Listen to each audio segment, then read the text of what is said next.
Subject के ऊपर छोटे वीडियो बनाओ और वो वीडियो आप ऑफिस में डालेंगे, आपको लंबा कंटेंट्स मिल जाएगा। ठीक है, तो चलिए स्वागत है आपका। एक बार अपने लिए जबरदस्त क्लैपिंग। आप ऑफिस खाना खाने के बाद भी ऑफिस आए अपने काबिल तारीफ की।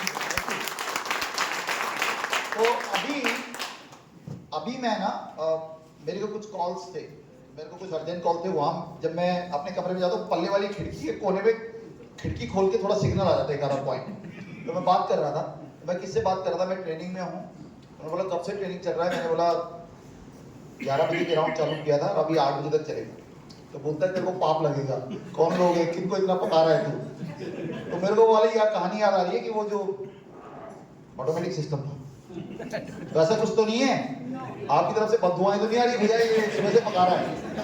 कुछ चेहरे से मायूस से मुझे दिख रहे हैं। ठीक है, चलिए, तो मैं आपको क्या बता रहा था कि इंडस्ट्री जब शुरुआती दौर पे होती है तो कोई भी व्यक्ति इवन कम पोटेंशियल के साथ भी बड़े आयामों को हासिल कर सकता है, बशर्ते उसको दिख रहा हो। जब आपको दिख नहीं रहा होता है ना, तो आपके पास बहुत लग्जरियस, बहुत कैपेबल गाड़ी है, आप ड्राइव नहीं कर सकते। धुंध के टाइम में आपने इस चीज को महसूस किया होगा कि आपकी गाड़ी की क्षमता खत्म हो जाती है, क्योंकि आपके विंडशील्ड में कुछ दिख ही नहीं रहा होता। लेकिन अगर मौसम खुला है तो आप छोटी मोटी गाड़ी से भी बहुत स्पीड में जा सकते हैं। तो ये विजन का क्लैरिटी होना बहुत जरूरी है। तो मैंने आपको बताया, चंद एग्जांपल यहाँ पे दिए। कुछ लोग ऐसे हैं जो शुरुआती दौर में आए, जिन्होंने आज उस मुकाम को हासिल किया। उसमें मैंने एक एग्जांपल आपको ये दिया था, डोजेकॉइन का फाउंडर। और ये सारे एग्जांपल बाहर के थे। अब मैं कुछ आपके बीच के एग्जांपल देना चाहता हूँ। यहाँ पर आप देखेंगे, ये जयंती कनानी है गुजरात से। इनका टाइम्स ऑफ इंडिया के बिजनेस डेस्क के ऊपर ये आर्टिकल आया है। ये लिखता है Jayanti reveal that he started working in Pune for an initial salary. 6,000 रुपए का सैलरी से इसने स्टार्ट किया पुणे में, और ये गुजरात का लड़का है। और ये है कौन? जयंती इज फाउंडर ऑफ पॉलीगन का फाउंडर है, and he is one of the billionaire, officially billionaire बन चुका है। 6,000 रुपए का सैलरी, अगर 4-5 साल पहले कोई व्यक्ति 6,000 रुपए का सैलरी में था तो उसका क्या मतलब पोटेंशियल रहा होगा, आप समझ पा रहे हैं। और आज he is an official billionaire. इसी तरीके से ये लड़का और है, इसका नाम है, जिसके बारे में आपको बता रहा था, संदीप नेलवाल। ये उत्तराखंड का रहने वाला लड़का है, हल्द्वानी का रहने वाला लड़का। दिल्ली में एक छोटे से 10 बाय 10 के कमरे में रहता था। फादर पियोन है, बाजू वाला रेडी वाला है, इधर वाला रिक्शे वाला है, तो वही सोसाइटी है। बावजूद इसके आज वो ऑफिशियली बिलियनियर बन चुका है इंडिया का। तो ये इस तरीके से समडॉग मिलियनियर, ऐसे बहुत सारी कहानियां हैं सब। और ऐसा ही नहीं, एक 13 साल का लड़का, और ये टाइम्स ऑफ इंडिया की न्यूज है, 13 साल का लड़का, Goa boy is manager of $1 million crypto currency. ये मजाक में लॉकडाउन के टाइम पे ट्रेडिंग सीखा और आज $मिलियंस की क्रिप्टो करेंसी को मैनेज करता है। मिलियन, 1 मिलियन के अंदर 9 करोड़ होता है।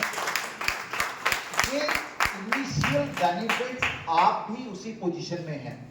लेकिन अब सवाल ये है कि अगर हम उसको देख नहीं पा रहे हैं, आपके पास बहुत ही कैपेबल कार है, आपके पास बहुत ही पावरफुल इंजन की गाड़ी है, आपकी ड्राइविंग स्किल्स भी अच्छी है, लेकिन धुंध का मौसम है, आप चला नहीं पा रहे, तो क्लैरिटी लाना बहुत जरूरी है।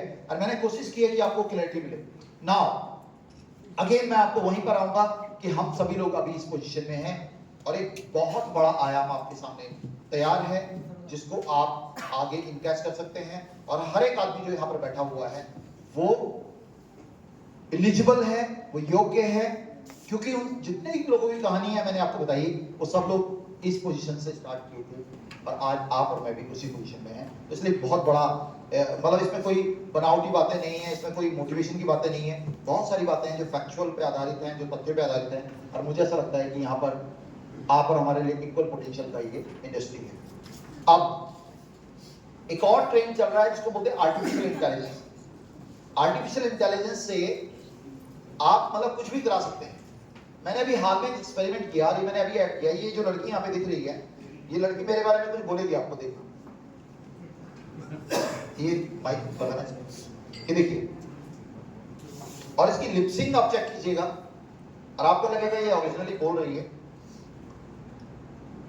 I met Virender Sajwan in Dubai and sensed his experience when he delivered his lecture on mindset mastery. Learned a lot from him. Looking forward to meet him again and attend his life transformative training. ये लड़की इस दुनिया में exist नहीं करती है ही नहीं। उसका नाक कैसा होगा, उसका बाल कैसे, उसकी आंख कैसे होगी, मैंने डिसाइड किया। एक अवतार बनाई, अवतार है, और उसको एक स्क्रिप्ट दे दिया साइड में, और वो अपनी लिपसिंग को ऐसे बोलेगी। आप उसको मराठी में बोलोगे, मराठी में बोलेगे, हिंदी बोलेगे। अब ये तो एक फ्रेम में है, अब ये दूसरा देखिए, दूसरा वाला दिखाता हूँ। With approximately 15 years of experience.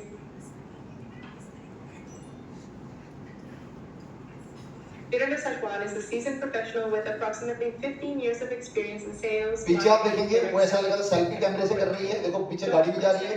And focus, he has consistently इसको कौन बोलेगा रियल नहीं है? demonstrated to excellence in his field.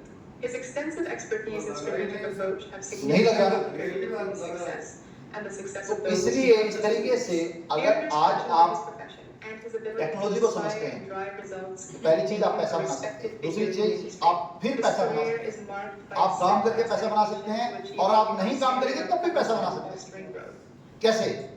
काम करेंगे तो डेफिनेटली पैसा बनाएंगे, लेकिन अगर आप काम नहीं भी करेंगे इंडस्ट्री के अंदर तो बेवकूफ तो नहीं बनेंगे। अगर आपको इंडस्ट्री का नॉलेज है तो बेवकूफ नहीं बनेंगे, और जब बेवकूफ नहीं बनेंगे तो आपका पैसा तो कम से कम आपके पास रहेगा, वो भी तो कमाई है। आपके घर से अगर 100 रुपए की गंवा जाते हो 100 रुपए, तो वो भी तो आपका मतलब कहीं ना कहीं आपके जो प्रॉफिट एंड लॉस की बैलेंस शीट में कमी आया ना।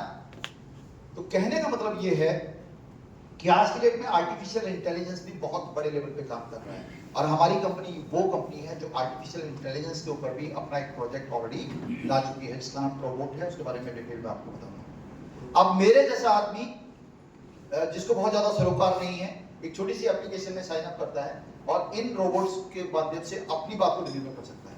आपने क्या करना है, अपना स्क्रिप्ट दिया उसको, जो भी टाइप करके, और अपने क्लाइंट को भेज दिया, आपके बारे में रिप्रेजेंटेशन दिया।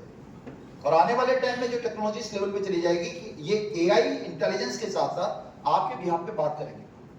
आपने फ्रीक्वेंटली आस्क्ड क्वेश्चन बना दिया, एम्प्लॉय का रेट ऊपर क्यों जा रहा है, तो आपने ये आंसर देना है। अगर कोई यह सवाल पूछेगा तो आपने ये आंसर देना है। आपका ये सवाल होगा तो ये जवाब होगा, ये सवाल होगा, ये जवाब होगा। आपने ऐसे 100 सवाल बना दिए। 100 से 101 सवाल नहीं होगा। आप कितना भी कुछ ट्रेन लो। हमने अभी देखो शुरू में एक सेशन लिया और उसमें हमने पूछा कि सवाल पूछिए। जितने लोग यहाँ थे केवल 34 सवाल निकल गए, 34 सवाल, यही था ना।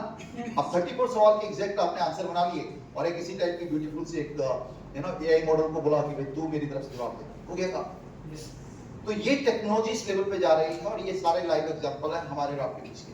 नाउ अगेन मैं वही बात बोलूंगा, बार बार एक चीज बोल रहा हूं कि आप एक शुरुआती दौर की पोजीशन में हैं, और अब हम लोग इस सेशन को यहाँ पे खात्मा कर रहे हैं। लेकिन उस खात्मे के साथ साथ अब हमारे पास है जो मैंने आपसे प्रॉमिस किया था। प्रॉमिस ये था कि हम लोग जो हैं कुछ सवाल जो हमने पूछे थे, मुझे ऐसा लगता है बहुत सारे सवालों के जवाब मिल गए, है ना। अभी भी कोई ऐसे व्यक्ति हैं जिनके सवालों के जवाब नहीं मिले हैं? ऐसा कोई व्यक्ति है? ऐसे भी कुछ लोग होंगे। मैं भी सवाल देख लेता हूँ एक एक करके, हो सकता है आप सवाल पूछ के भूल गए हो, तो मैं बताता हूँ आपको क्या सवाल थे।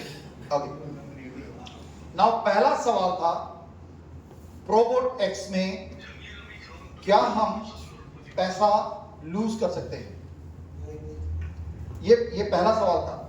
अब ये सवाल जो है अभी इसका आंसर आपको नहीं मिला, तो मेरी नेक्स्ट प्रेजेंटेशन में इसका आंसर आपको मिल जाएगा, जो भी मैं इसके बाद लेने वाला हूं। आपका सवाल था कि इस प्रोजेक्ट की मीटर की लॉन्गेविटी क्या है, यानी ये कंपनी चलेगी या नहीं चलेगी। कंपनियां भागती हैं, भागती रहेंगी, आगे आने वाले टाइम में भी भागेंगी। कंपनियां में स्कैम्स होते रहे हैं, आज भी होते हैं और कल भी होते रहेंगे। लेकिन आपको ये चीज चेक करने की जरूरत है कि कोई भी कंपनी, खासतौर पे अगर वेब 3.0 की कंपनी है, तो उस कंपनी के फंडामेंटल मजबूत हैं कि नहीं। तो यहाँ पर आपको ये चीज समझ में आई होगी, कुछ चीजें ऐसी हैं जो हमारी कंपनी के अलावा किसी के पास नहीं है। Not even a single company जो मार्केट के अंदर एग्जिस्ट करती है और हमारे जैसे चीजों पे खरी उतरती है। तो यही सब चीजें सुनिश्चित करती हैं कि आपका ये कंपनी चलेगा, और अनसर्टेनिटी हमेशा बनी रहती है। आप बहुत हेल्दी हैं, लेकिन पता चल रहा है कि यार मतलब आपको नहीं, मैं अपनी बात करता हूँ, है ना, आपको बुरा मान सकते हैं। तो मान लीजिए कल आपको पता चलता है वीरेंद्र जी तो नहीं रहे, और आप शॉक होते हैं, यार परसों तो एकदम बंदा मतलब ट्रेडिंग लेके गया, ऐसे कैसे? ये पॉसिबिलिटी है कि नहीं? ऐसी पॉसिबिलिटी है, अनसर्टेनिटी हमारी लाइफ की है। इवन आप हेल्दी हैं, बावजूद इसके भी कुछ भी हो सकता है। यहाँ पर हमें चेक करना ये है कि हम जहर ना खाएं, हम एक्सरसाइज करें, अच्छा खाना खाएं, ये हमारे लिए पैरामीटर्स हैं। बावजूद उसके भी कुछ होता है तो वो उसकी मर्जी है। तो मैं सिर्फ आपको ये बताने वाला हूं कि भैया ये कंपनी जो भी अच्छी चीजें हो सकती हैं किसी एक अच्छे प्लेटफॉर्म्स के अंदर, वो सारी चीजें इस प्लेटफॉर्म के अंदर हैं, और इसलिए ऐसी संभावना है कि ये कंपनी हमेशा टिके रुके चल के रहने वाली कंपनियों में से एक है। समझ गए मेरी बात को ना? और ये सारी चीजें आप यहाँ पे एक सवाल आया था कि राइजर का और एमकाइन का प्राइस ऊपर कैसे जाएगा? जवाब मिल चुका है। अब इसको दोबारा एक्सप्लेन करने की जरूरत नहीं है। हम ही लोग उसको नीचे लेके आए थे, उसी स्टेप से ऊपर जाएगा। कंपनी से भी हमारी दरख्वास्त रहेगी कि वो मैक्सिमम एक बायर के तौर पे रहे, क्योंकि कंपनी बड़ा परचेजिंग करेगी तो डेफिनेटली वो भी सपोर्ट करेगा, लेकिन कंपनी का भी अपना एक लिमिट है। ये नहीं हो सकता कि सारा कंपनी परचेज करेगा, हमको सेल करेंगे साथ। हम बाय करेंगे और अच्छे रेट से बाय करेंगे तो प्राइस ऊपर जाएगा, और हम सेल करेंगे, इवन सेल भी करेंगे अच्छे रेट पे सेल करेंगे तो भी प्राइस ऊपर जाएगा। वो मैंने टेक्निकली आपको एक्सप्लेन किया। यस या नो? क्लियर है ना? ओके, नेक्स्ट सवाल था प्रोबोट को लेके कुछ सर्टिफिकेशन। तो सर्टिफिकेशन के बारे में अभी प्रेजेंटेशन, प्रोबोट को हम अभी छोड़ देते हैं क्योंकि मैं उसके लिए स्पेसिफिक प्रेजेंटेशन देने वाला हूं। टैक्सेशन आपको टैक्स क्या लगेगा अगर आप प्रोबोट की इनकम या कोई भी इनकम कमाते हैं, क्रिप्टो की इनकम अगर वो है और आप उसको किसी इंटरनेशनल एक्सचेंज पे लेके जाते हैं, मान लीजिए बाइनेंस पे लेके गए, तो बाइनेंस में अगर उसको P2P आप इनकेस कर रहे हैं तो वो टैक्सेबल नहीं है, क्योंकि वो ट्रैकेबल नहीं है आज की डेट में। कल को हो सकता है केवाईसी आपकी हो रखी है वहां पे, कल को हो सकता है बाइनेंस वाला फाइल पकड़ा दे लो जी, तो पॉसिबिलिटी हो सकती है कि आपका टैक्सेशन आए। लेकिन अगर आपके पास क्रिप्टो की इनकम है और उसको बाहर आप रोटेट कर रहे हैं तो वो टैक्सेबल नहीं है। लेकिन अगर वो इंडियन एक्सचेंजेस पे आप लेके आ रहे हैं या फिर अपनी ITR में आप दिखा रहे हैं इनकम फ्रॉम अदर सोर्सेज में टैक्स क्रिप्टो दिखा रहे हैं, तो उस पे आपको एक मुश्त 30% टैक्स देना पड़ेगा, जो कि गवर्नमेंट ऑफ इंडिया की तरफ से है। क्लियर है? एम कार्ड के बारे में हमने काफी चर्चा की कल। एम कार्ड को लेके मुझे नहीं लगता कोई सवाल है उसके टैक्स को लेके। एम कार्ड में बेसिकली क्या होता है, जब आप एम कॉइन टॉपअप करते हैं या बिटकॉइन टॉपअप करते हैं या फिर कोई भी कॉइन टॉपअप करते हैं, तो चूंकि ये कंपनी यूरोपियन बेस्ड है, तो उनका क्या होता है, उन्होंने मनी एक्सचेंज में वो क्रिप्टो उनके पास चला जाता है और उस पे क्या होता है, वर्चुअल क्रिप्टो वो दे रहे, क्या वर्चुअल यूरो दे रहे, एंड वो इसलिए उसको फेवर करते हैं। और हम लोग जब यूरो को इन्वेस्ट करते हैं INR में, तो इंडियन गवर्नमेंट को विदेश मंत्रालय विदेशी मुद्रा का आगमन होता है उसके पास। तो दोनों केसेस में ये गिफ्ट कार्ड के तौर पर होता है, ये टैक्सेबल नहीं है। ठीक है, तो आज की डेट में ये टैक्सेबल नहीं है, एम कार्ड में किसी टाइप की ट्रैकिंग नहीं है। आने वाले टाइम में संभावना ऐसी हो सकती है कि कोई ऐसा मैकेनिज्म बने, लेकिन अभी ये बहुत लंबे टाइम से, मतलब करीब करीब 10-15 साल से ये इसी मैकेनिज्म पे काम हो रहा है। अभी तक पूरी दुनिया की कोई भी गवर्नमेंट के किसी टाइप की ट्रैकिंग नहीं है। ठीक है ना? 4 साल हो गए इस कंपनी को। एक सवाल ये था, 4 साल हो गए कंपनी को, लोग हमारे को बोलते हैं सर आप इसको करने का क्या फायदा है? तो मैंने आपको जो जवाब दिया था कि आपको तब इस जर्नी को तय करना होता है जब आप ये बोलते हैं कि भैया आप कहां पर हैं। औरंगाबाद को आने के लिए 15 मिनट लग सकते हैं अगर बाजू में आपको गए हैं, लेकिन आप बोलेंगे औरंगाबाद 15 मिनट में पहुंचा जा सकता है, और एक दिल्ली वाला बोलता है मुझे पहुंचा के दिखा, तो फिर आपके पास चॉइस नहीं है। तो कहने का मतलब आप कहां खड़े हैं। अगर आप यहां खड़े हैं तो हो सकता है आप डिक्लाइनिंग मोड में चले जाए, लेकिन आज आप इस इंडस्ट्री के अंदर यहां पर खड़े हैं, 4 साल नहीं अगले 10 सालों में भी आप यहां तक जाएंगे। अगर आप ये चीज अंडरस्टैंड कर लें, 14 साल की इस इंडस्ट्री में आज भी बिटकॉइन इधर है कहीं इधर। और मैंने आपको कल भी एग्जांपल दिया था, जो CJ है जो इसका बाइनेंस का मालिक है, वो ये कह रहा था कि 2030 तक हम लोग 9% तक जाएंगे। 9% तक जाएंगे मतलब यहाँ इधर कहीं 13% से नीचे इधर ही कहीं। तो अगर आप यहाँ पर, और ये डोमेन ये जो कर्व इस तरीके से काम करता है, तो अभी आप बहुत शुरुआती पोजीशन में हैं। लोग जब 3 महीने में है, जब 3 महीने की कंपनी ये थी, तब लोग बोलते थे 6 महीने में बंद हो जाएगी। मैंने कल आपको एग्जांपल दिया था, तो मुझे लगता है ये आंसर भी आपको ऑलरेडी मिल चुका होगा। नेक्स्ट एक सवाल था एमकॉइन के प्राइस को लेके, वो मैं ऑलरेडी आपको बता चुका हूं। क्रिप्टो हवाला है ऐसा भी कुछ लोग बोलते हैं ना, क्रिप्टो नहीं। मैंने आपको एग्जांपल दिया, कपड़ा भी हवाला है। अगर ये बोतल भी अगर कहीं बिना टैक्सेशन के आप लेके आ रहे हो और आपका जत्था पकड़ लिया, आप एक ट्रक भर के बोतल लेके जा रहे हो, अगर आपके पास GST का पेपर है, इनवॉइस है, बिल्टी है, पूरा इंडिया में घुमाओ कोई फर्क नहीं पड़ेगा कहां से लेके आ रहे हो, किधर लेके आ रहे हो, कौन सा स्टेट का टैक्स आपने भर दिया। अदरवाइज आप मिट्टी भी कहीं ले जा नहीं सकते, वो मिट्टी भी हवाला है, वो मिट्टी भी इलीगल है। बात समझ में आ रही है? तो ये मैं ऑलरेडी आपको कल एक्सप्लेन कर चुका हूं। क्रिप्टो इलीगल है और लीगल है दोनों। अगर आपको ऐसा लगता है, देखिए हम लोगों का दोहरा चरित्र है, हमें चाहिए तो लीगल लेकिन टैक्स नहीं भरेगा वो। एकदम लीगल खलास मांगता है लेकिन टैक्स हमारे को नहीं भरने का। तो द थिंग इज कि अगर आप लीगल चाहते हैं तो 30% आप लाख रुपए आपके पास है, 30,000 रुपए गवर्नमेंट को दो, लीगल हो गया। और आप सारा खुद दबा के बैठे तो इलीगल, चाहे आपका जो भी इनकम, ठीक है। तो ब्लंटली हम इस चीज को बोलते हैं कि क्रिप्टो लीगल और लीगल कुछ नहीं होता। कोई भी चीज, कोई भी धंधा इलीगल और लीगल इस बात पे होता है कि उस प्रोसेस से, गवर्नमेंट के प्रोसेस से निकल रहा है कि नहीं निकल रहा है। इसका ऑनर कौन है, एक सवाल था। तो मिस्टर डेनिस सिहू जो है इसके ऑफिशियल फाउंडर और ऑनर है। आप गूगल पे जाके विथर आईटीएस का एस्टोनिया का रजिस्ट्रेशन सर्टिफिकेट देख सकते हैं। 2020 में जो रजिस्ट्रेशन हुआ है उसमें जो ऑफिशियली नेम डेनिस सिहू का ही है। डेनिस सिहू ऑस्ट्रेलिया का रहने वाला व्यक्ति है। आप लोग बहुत सारे लोग यहाँ पर भी आया है, आपके औरंगाबाद में भी उन्होंने विजिट किया था। औरंगाबाद आए थे। तो इस तरीके से आप देखेंगे तो वो जो व्यक्ति है, he is a founder, is a co-founder, is the CEO of the company, और मुख्य जो अधिकारी है वो वही है। बाकी उनके नीचे कॉर्पोरेट टीम है। मे भी उनका इंटरनल स्टेकिंग होगा, इंटरनल पार्टनरशिप हो सकती है किसी का, जैसे भाई 2 पैसे का शेयर तुम्हारा, 5 पैसे का तुम्हारा, इस टाइप से हो सकता है। लेकिन जो फ्रंट पे जो ऑनरशिप है उन्हीं की है।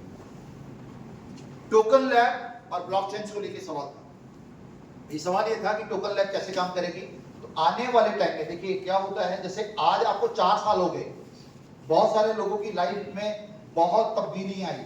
जिसके पास मोपेड थी उसके पास स्कॉर्पियो, फॉर्च्यूनर जैसी गाड़ियां आ गई। स्टिल कहीं ना कहीं विश्वास की कमी है कि नहीं? कहीं डामाडोली हो जाती है, नहीं होती, तो लगता है कुछ गड़बड़ ना हो जाए। अब ये सोचो कि एक दूसरी कंपनी जो अपने प्रोजेक्ट को आपके ऊपर डिप्लॉय करेगी, उसको कितना विश्वास चाहिए होगा। मैं एक कंपनी हूं, मैं अपना टोकन लेके आना चाहता हूं और मैं आपकी ब्लॉकचेन पे डिप्लॉय करूंगा। मुझे आपकी ब्लॉकचेन पे डिप्लॉय, मतलब हो सकता है कि मेरा इंटेंशन बहुत अच्छा है, मैं अच्छी इंटेंशन हो, क्या बोलते हैं हिंदी में, अच्छी मनसा, अच्छी नीयत के साथ मैं काम शुरू करता हूं, लेकिन आपकी ब्लॉकचेन इस कैपेसिटी की नहीं है, आप कुछ गड़बड़ करके आपकी ब्लॉकचेन ही क्रैश कर गई।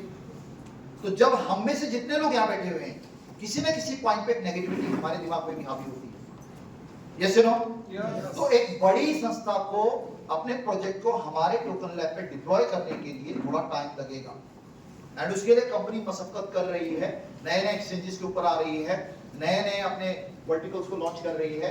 और जब जिस दिन राइजर और एमकॉइन एक सक्सेसफुल एमकॉइन, मतलब कॉइन के तौर पे लिस्टेड हो जाएगा, उस दिन एक नया बूम मिलेगा हमारी ब्लॉकचेन को। आज जैसे पॉलीगन को कोई नहीं जानता, लेकिन रिलायंस को सब जानते हैं, जियो को सब जानते हैं। अब किसी ने बोला मालूम है कि जियो का जो कॉइन है ना, जियो का टोकन पॉलीगन पे आ गया, तो आपके दिमाग में सीधा है पॉलीगन क्या है, चेक करो ना। पॉलीगन का ट्रस्ट आपकी नजरों में ज्यादा बढ़ गया। तो ये सब चीजें जिस दिन एमकॉइन हिट हो जाएगा, अभी एमकॉइन कौन खरीद रहा है, तुम और मैं, हमारा इंटरनल कम्युनिटी है, कुनबा है हमारा, उसी कुनबे में खरीद फरोख्त हो रही, बाहर का आदमी नहीं आ रहा। जिस दिन एमकॉइन इस लेवल पे हिट हो जाएगा, उस दिन ब्लॉकचेन की अपनी ऑथेंटिसिटी हो जाएगी। बेसिक चीजें हम ऑलरेडी कर चुके हैं, सर्टिक ऑडिट हो चुका है। सर्टिक ऑडिट केवल बड़ी बड़ी एस्टैब्लिश्ड ब्लॉकचेन ही करवाती है, कोई भी एफिलिएट मार्केटिंग वाले को कराने की जरूरत नहीं है, क्योंकि लोग कौन से आते हैं, लोग तो सारे ग्रीडी आते हैं, टेक्नोलॉजी पे तो ध्यान देना ही नहीं है। अब हमारा company, we are the only company जो कल से, मान लीजिए इस प्रोग्राम में कल से मैं आपको पका रहा हूं, कल से पका रहा हूं। इससे अच्छा तो ये होता ना, हम ऑर्केस्ट्रा का प्रोग्राम करते, 4-5 नचनियां लेके आते और आज 26 जनवरी तिरंगा लहराते, नाचना गाना होता, खाना पीना होता, बोलते ठीक है बिंदास अभी एमकॉइन में इन्वेस्ट करने का है। कितना आसान होता, बोल होने की जरूरत नहीं। हम लोग क्या कर रहे हैं, हम उसको प्रोसीजर में लेके आने वाले हैं। हम कोशिश कर रहे हैं कि लोगों को समझाएं। मोस्ट ऑफ द जो कंपनीज होती हैं, जो नेटवर्क मार्केटिंग की कंपनियां हैं, उनको मालूम है कि जो सामने वाला आया है वो सीखने का इच्छुक नहीं है, इसको तो पैसा दे बस, इसको कोई मतलब नहीं है। और इसलिए उनको सर्टिक पे ऑडिट कराने की जरूरत ही नहीं है। सर्टिक तो मैं बोल रहा हूं बार-बार, अदरवाइज तुम्हें कभी जिंदगी में पता ही नहीं चलना था, ये जीवन ऐसे निकाल के चले जाते बिना सर्टिक का नाम जाने। यस या नो? तो हमारी कंपनी क्यों इस तरफ जा रही है, क्योंकि उनके पता है कि जिस दिन सर्टिक का ऑडिट होगा, कोई ढंग का कैपेबल व्यक्ति आएगा, वो सीधा ये पूछेगा कि कहीं से ऑडिटेड है आपकी। और दूसरी जब हम दिखाएंगे कि 4 साल के इतिहास के साथ हमारे पास ऑडिट है, तब हमारे टोकन लैब के ऊपर डिप्लॉयमेंट होगा। लेकिन ये डिप्लॉयमेंट कैसा होगा? जब एमकॉइन हिट होगा, जब राइजर हिट होगा। ये लंबा प्रोसीजर है। पॉलीगन को आज भी बहुत सारे लोग यहाँ पे बैठे नहीं जानते होंगे कि ब्लॉकचेन है। कितने लोग हैं जो पॉलीगन ब्लॉकचेन को यूज कर रहे हैं, जानते हैं? आउट ऑफ मतलब बहुत कम लोग। तो इस तरीके से टोकन लैब एक अच्छा रिसोर्स बनेगा हमारी ब्लॉकचेन का। तो वो जो है आप ये समझिएगा कि उसमें थोड़ा सा टाइम लगेगा ना। और हलाल और हराम का कंसर्न था। एक सवाल ये भी आया था कि ये जो इनकम है जो यहाँ पर आ रही है, ये वेरिएबल इनकम है। अगर मुस्लिम इस्लाम के पॉइंट ऑफ व्यू से हम लोग देखें तो इस्लामिक पॉइंट ऑफ व्यू से अगर हम चीज देखते हैं तो इस्लाम बोलते हैं कि फिक्स इनकम अगर आपको आ रही है और आपकी मेहनत वहां पे नहीं है तो वो नाजायज मानी जाएगी, वो हराम मानी जाएगी। ऐसे कुछ है सर, ऐसे ही है। लेकिन यहाँ पर क्या हो रहा है, आपने राइजर खरीदा, राइजर आपको ये नहीं बोल रहा है इसका 1 का 10 हो जाएगा। वो आपको ये बोल रहा है कि यहाँ पर हमारे पास एक इकोसिस्टम है, अगर जैसी हमारी एक्सपेक्टेशन है वैसे ही इस कॉइन का यूज होना शुरू हो गया और बड़ी कम्युनिटी आई तो इसके प्राइस ग्रो कर सकता है। और ये ग्रोथ कितनी भी बड़ी हो सकती है, कम भी हो सकती है, ज्यादा भी हो सकती है। इसका मतलब वेरिएबिलिटी है, वेरिएबल है, उतार चढ़ाव है। तो जहां पर इस टाइप का उतार चढ़ाव, वहां पर इस्लाम के हिसाब से वो हलाल माना जाता है, हराम नहीं माना जाता है। हमारा राइट ऐसे ही है। इस्लामिक चीजों को मानने वाले लोग यहाँ पे बैठे हुए हैं तो अच्छी तरह अंडरस्टैंड कर सकते हैं। अब हम लोग जब प्रोबोट की बात करते हैं तो हमारे मेरे को अभी मैं किसी से बात कर रहा था यहाँ पर दुबई के अंदर, एक इंडोनेशियंस थे, कोई बड़े मुस्लिम स्कॉलर थे। तो ये हलाल और हराम वाली जब बात आई तो उनका ये था कि जो एक मुफ्त अमाउंट अगर आपको आ रहा है बिना आपकी इन्वॉल्वमेंट के, उसको हराम माना जाएगा। लेकिन उन्होंने मुझे बड़ा अच्छा तर्क दिया, मे भी वो कितने सही थे, और क्योंकि वो बहुत बड़े स्कॉलर हैं इसलिए मैं उनकी बात पे एग्री करता हूँ। वो ये कहते हैं कि आप नौकरी करते हैं, एक मुसलमान नौकरी करता है और उसकी सैलरी है 50,000 रुपये। अब वो 50,000 रुपये उसको फिक्स आ रहा है, तो क्या वो हलाल है या हराम? क्या होगा?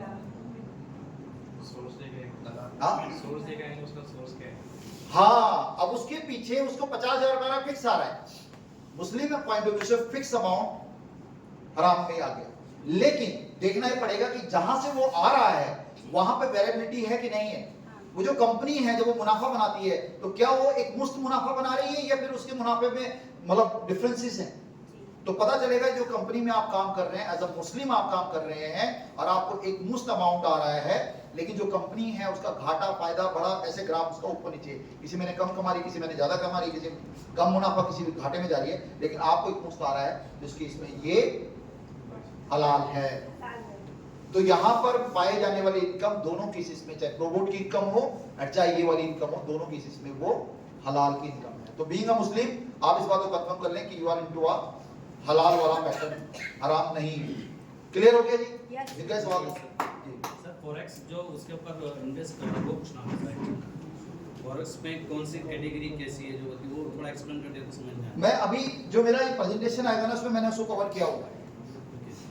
प्रेजेंटेशन में मैंने उसको कवर किया हुआ है। और जो जैसे उन्होंने क्या बोला ना, मेरे को उन्होंने ये बोला कि जैसे फॉरेक्स में भी जो ऑर्गेनाइजेशन फॉरेक्स में ट्रेड कर रही है उसकी इनकम में वेरिएबिलिटी होती है, उससे कभी मुनाफा होता है कभी घाटा होता है, लेकिन वो आपको एक फिक्स दे रही है।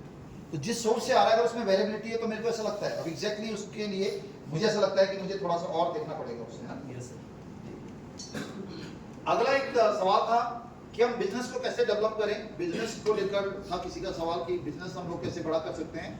तो कल हम लोग इसके ऊपर एक 1.5-2 घंटे का, क्योंकि कल हम लोग 2 लंच तक का सेशन रहेगा, तो कल आपको बहुत सारी टेक्निकल बेसिक एस्पेक्ट्स के ऊपर हम बात करेंगे कि कहाँ पर हम लोग कमियां कर रहे हैं और किस तरीके से हम कमियों से उभर सकते हैं, तो उसके ऊपर कल बात करेंगे। एक सवाल ये था, कि पहले एमकॉइन आया फिर राइजर आया, अब इसके बाद क्या? इसका जवाब मैं ऑलरेडी दे चुका हूँ। राइजर को लाना एक मजबूरी था बिकॉज वो इकोसिस्टम का हिस्सा था और उसकी कंपैटिबिलिटी उस मेटावर्स के अंदर उसकी जरूरत थी, इसलिए राइजर आया। आने वाले टाइम में इस टाइप की कोई पॉसिबिलिटी नहीं है जी। क्या एमकॉइन ही राइजर की जगह यूज नहीं हो सकता? राइजर को स्पेशल मेरे हिसाब से जो मेटा राइज की जो कोडिंग होती है ना सॉफ्टवेयर की, जो मेटा राइज की कंपैटिबिलिटी केवल और केवल उस टोकन के साथ बनाएंगे। वो जो टोकन है जो राइजर जो टोकन है वो यूटिलिटी टोकन है मेटावर्स का, मेटा राइज का। तो ये इंटरनल सॉफ्टवेयर कोडिंग होता है कि केवल वही वो चलेगा, उसमें जो गैस भी लगेगी वो ब्लॉकचेन के आधार पे एमकॉइन लगेगा, लेकिन वहां अंदर के लिए आपको राइजर ही चलेगा स्पेसिफिक। ठीक जी, क्लियर हो रहे हैं आप लोगों के सवाल? जी जी जी सर, जी सर। सर जी जैसे यम कॉइन का सप्लाई प्राप्त करा सेल के लिए हाँ। वो लेके बाद राइजर में जो बोल रहे कि 45 करोड़ बराबर राइजर का राइजर का प्राइवेट सेल के लिए आपको देना लेगा 25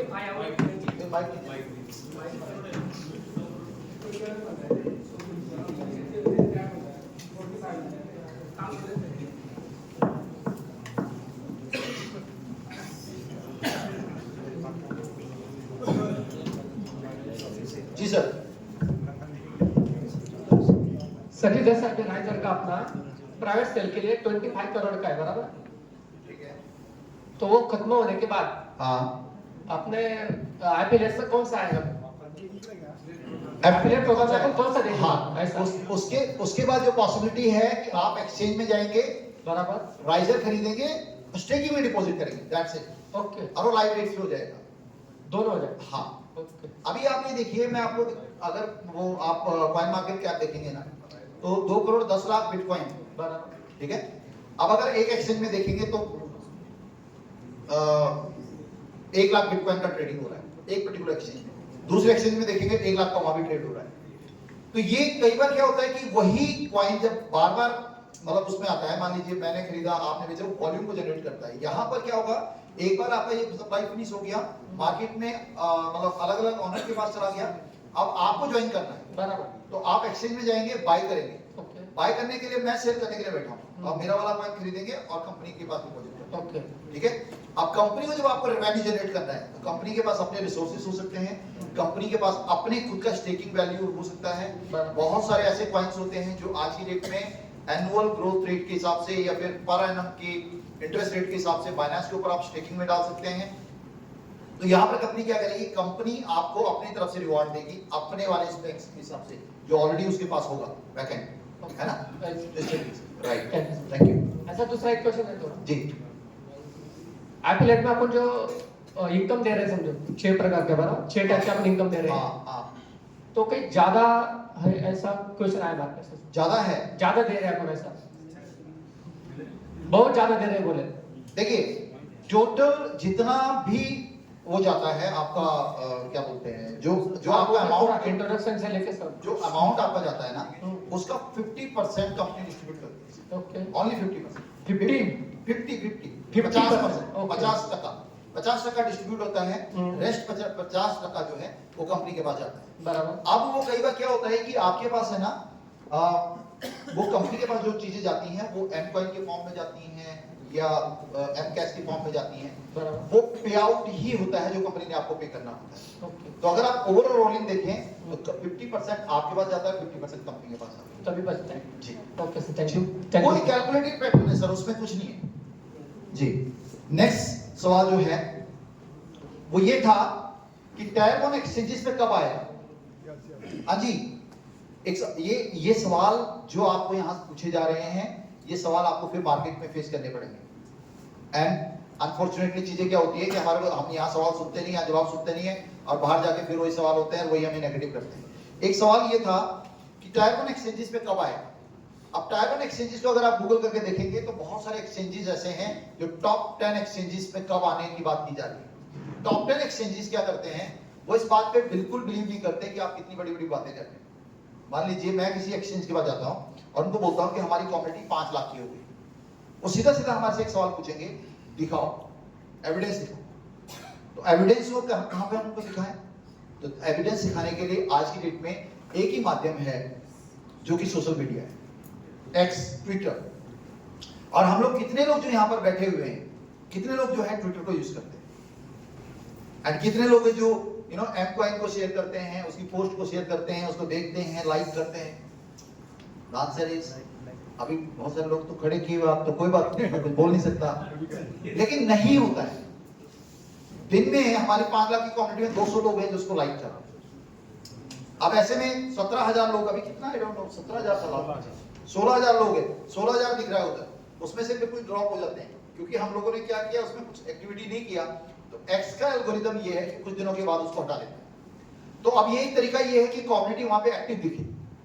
जब एक्टिव कम्युनिटी दिखती है तो शिबा इनू जैसा भी फटाफट लॉन्च हो जाता है। जब एक्टिव कम्युनिटी दिखती है तो डोनाल्ड ट्रंप का कॉइन भी अपने आप ही लिस्ट कर देता है, क्योंकि एक्सचेंज को तो मुनाफा बनाना है ना, एक्सचेंज को मुनाफा बनाना है। अब एक थकी हुई लाश को क्यों रखेगा वो, मरी हुई चीज को क्यों रखेगा? तो उसको जिंदा जीती जागती चीज चाहिए जहां पर वाइब्रेशन हो। अब ट्रंप का कॉइन आया, फटाफट फटाफट सारे अकाउंट वो होल्ड लग गई, मैं लिस्ट करूंगा मैं लिस्ट करूंगा, क्योंकि वहां पर कम्युनिटी दिख रही थी, स्ट्रेंथ कम्युनिटी दिख रही थी। सेफ शिबा इनू, अब हमारी कम्युनिटी कहीं दिखती नहीं है। अब ये कंपनी के हाथ में नहीं है, तो कंपनी क्या कर रही है, कंपनी क्या कर रही है, वो स्टैट्स को देख रही है कि अगर हम बाइनेंस में नहीं आए तो मैक्सी पे आके देखेंगे। मैक्सी का अपना एक वैल्यू है, टायर 1 नहीं टायर 2 एक्सचेंजेस है। जब टायर 2 एक्सचेंजेस में नंबर बढ़ जाते हैं तो कुछ एक्सचेंजेस एक आधा इधर भी आए, उनमें से बहुत सारे एक्सचेंजेस टायर 1 के भी तो आ गए हैं ना। पॉलिनिक्स की अगर हम बात करें टॉप 10 एक्सचेंजेस में आ रहा है। तो अब जब पॉलिनिक्स पे कुछ वॉल्यूम अच्छा जनरेट आना शुरू हो जाएगा तो बाइनेंस भी देखेगा, यार ये वॉल्यूम इतना जनरेट कर रहा है, इसका वाला प्रॉफिट बना रहा है। बात समझ में आ रही है कि 10 एक्सचेंजेस ऐसे हैं, बाइनेंस ने नहीं लिस्ट किया, बड़े बड़े एक्सचेंजेस किसी ने लिस्ट नहीं किया, लेकिन हमारा कॉइन छोटे छोटे 10 एक्सचेंजेस पे लिस्टेड है और वहां पे वॉल्यूम हो रहा है। वो बोल रहा है ये उसने ऐसे देखा, उनके एक्सपर्ट्स ने देखा करोड़ों रुपए का ट्रांजैक्शन हो रहा है, करोड़ों रुपए का ट्रांजैक्शन हो रहा है। इसका मतलब ये जो हमारे कॉम्पिटिटर्स हैं, हमारे नीचे वाले लोग पैसा बना रहे हैं, तो वो ऑटोमेटिकली आपको लिस्ट करेगा। लेकिन अभी हो क्या रहा है, दोनों चीजों पे हम लोग अभी खड़े नहीं उतर पा रहे हैं। ना तो हमारी वॉल्यूम्स बढ़ा है और ना ही हमारी सोशल मतलब मीडिया का प्रेजेंस बढ़ा है। तो आप सभी लोगों से गुजारिश है कि सुबह खरीद लो, आज खरीद लो, कल बेच देना। आज 12 सेंट पे है, कल 14 का तो एक्सपेक्टेड है, ये वो भी नहीं जाएगा, तो 12 पे खरीद लेगा, 18 को बेच दो। ये वॉल्यूम जनरेट करेगा। वो कितने का खरीदा कितने का बेचा दोनों काउंट होते हैं, वॉल्यूम दिखता है, इतना वॉल्यूम हो गया। हम लोग कोई नहीं कर रहे, बोला जब 3 ही जाएगा तभी बेचेगा वो, तो या तभी खरीदेगा जब इतने में जाएगा। आज छोटा छोटा खरीदो, सुबह खरीद लो, शाम को बेच दो, और आप देखेंगे आप ही प्रॉफिट बना रहे हैं। ठीक है ना? तो आने वाले टाइम में ये बड़े एक्सचेंजेस पे जो कंडीशन और जो क्राइटेरिया है उसको पूरा करने की कोशिश की जा रही है। दूसरा, यहां पर एक सवाल था कि आपका ताहिर सर का अनाउंसमेंट जो है वो थोड़ा सा उतना ऑथेंटिक नहीं रहा, जाकिर भाई ने पूछा था। ठीक है, देखिए क्या होता है, कई बार ना वेरिएबिलिटीज होती हैं मार्केट की। हमारी एक्सपेक्टेशंस, ताहिर एक ऐसे व्यक्ति हैं जो 5 टाइम का नवाजी है, मैं उनके साथ कई बार ट्रैवल किया हूं, वो देर अब थक गया तो छोड़ दे, आज एक नमाज छोड़ भी दोगे क्या फर्क पड़ता है, तो नहीं आप सोइए मैं नमाज पढ़ता हूं। बहुत अच्छे व्यक्ति हैं, लेकिन कई बार क्या होता है कि सिनेरियो ऐसे हैं, अभी जो मार्केट का सिनेरियो, कई बार उनकी कमिटमेंट वो पूरी नहीं हो पा रही है, मैं इस बात को मानता हूं, लेकिन उसमें कोई ऐसे इंटेंशन नहीं है, उनकी एक्सपेक्टेशन है। अब वो एक्सपेक्टेशन टेक्नोलॉजी के हिसाब से, सेंटिमेंट के हिसाब से पूरी नहीं हो रही है, वो अलग चीज है। लेकिन यकीन जानिएगा, कुछ दिनों के बाद जो अभी जो नए अनाउंसमेंट्स आएंगे उसमें ताहिर सर की जो अनाउंसमेंट्स और जो उनकी जवान की ऑथेंटिसिटी है ना, वो आपको बराबर मैच करने को मिलेगी। ठीक है, अब हालांकि ताहिर साहब एक इंडिविजुअल है, मैं एक इंडिविजुअल हूँ, तो मैं उनकी जवान की गारंटी तो ऐसा नहीं दे सकता, लेकिन मेरे को अपने मतलब तजुर्बे से मैं बोल सकता हूँ कि वो जो बोलते हैं अच्छी इंटेंशन के साथ ही बोलते हैं। और वो यहाँ पर अभी कुछ मार्केट का सिनेरियो ऐसा था कि हमारी एक्सपेक्टेशन ये थी, हमने बहुत सारे सोशल मीडिया एजेंसीज को पैसा दिया कंपनी ने कि हमारे ट्विटर के मतलब नंबर्स बढ़ा दो, वो बढ़े। अब जब उसमें कोई एक्टिविटीज नहीं होती है ना, तो ऑटोमेटिक पास आउट हो जाते हैं, तो अगले दिन फिर उतना ही आ जाता है। हम एक दिन 10,000 डालते हैं, उसके अंदर 10,000 नए आते हैं, अगले दिन वो 10,000 गायब हो जाते हैं तीसरे दिन में। रीजन भी कि हमारे लोग एक्टिव नहीं है, पीढ़ी के जो हैं जो प्रोफेशनल और फेक अगर हम उसमें करते हैं तो वो ज्यादा दिन तक टिक नहीं पाते। अब वहां पर एक टिकाव बहुत जरूरी है सर। एक सवाल था सर, उसके लिए हम लोग सजेशन किए थे ताहिर सर को कि इसके जब बंदे का अकाउंट क्रिएट होता है उसको हम लोग इन करते हैं, हाँ, तो उस टाइम जो है तो कंपनी अकाउंट क्रिएट करते टाइम इसलिए वहाँ पर जो है तो छोड़ दे कि अगर वो लिंक को टच करके अगर अकाउंट ओपन नहीं करता, फॉलो नहीं करता, तो उसको आगे का प्रोसेस कंप्लीट करने का जाकिर भाई ऐसा सजेशन किए थे। नहीं अच्छा सजेशन है। मैंने, तुम आज कर रहे हो, मैंने 2020 में सजेस्ट कर दिया था। लेकिन मुद्दा ये है कि हमारे, अभी मैं ना रामनगर में एक इवेंट में था 5-6 दिन पहले, तो वहां पर मुकेश जी की टीम आई हुई थी बिहार के कहीं छत्तीसगढ़ और झारखंड साइड से, एक पूरी टेबल ऐसी बैठी हुई थी और किसी के पास स्मार्टफोन नहीं था। उनका अप्लायंस सारा ऑपरेट करता है उनके बिहाफ पे। अब उनको हम बोल गए तुमको ट्विटर, उनको मालूम ही नहीं क्या है। अब हमारी मैक्सिमम कम्युनिटी अगर वो जानते भी हैं, उन्होंने सुना भी है, तब भी वो उसको लेके फेमिलियर नहीं है। और कई बार जैसे हमने बोला ना ऑथेंटिकेटर लगेगा, ओटीपी लगेगा, ये आएगा वो आएगा, लोगों ने झंडियां खड़ी कर दी थी कि भाई साहब कंपनी देने के मूड में नहीं है, इसलिए तो ये सारे नखरे तैयार कर दिए। तो यहाँ पर जो है ना कंपनी की भी अपनी पाबंदियां हैं। जैसे हम डेमोक्रेसी में बोलते हैं ना कि गवर्नमेंट कोई एक वो लेके आती है तो 5 लोग खुश होते हैं, 10 लोग नाराज हो जाते हैं। इन 10 लोगों को खुश करो तो ये 5 लोग नाराज होते हैं। तो सबको साथ में लेके चलना है ना। तो बाकी सजेशन अच्छा है सर। वो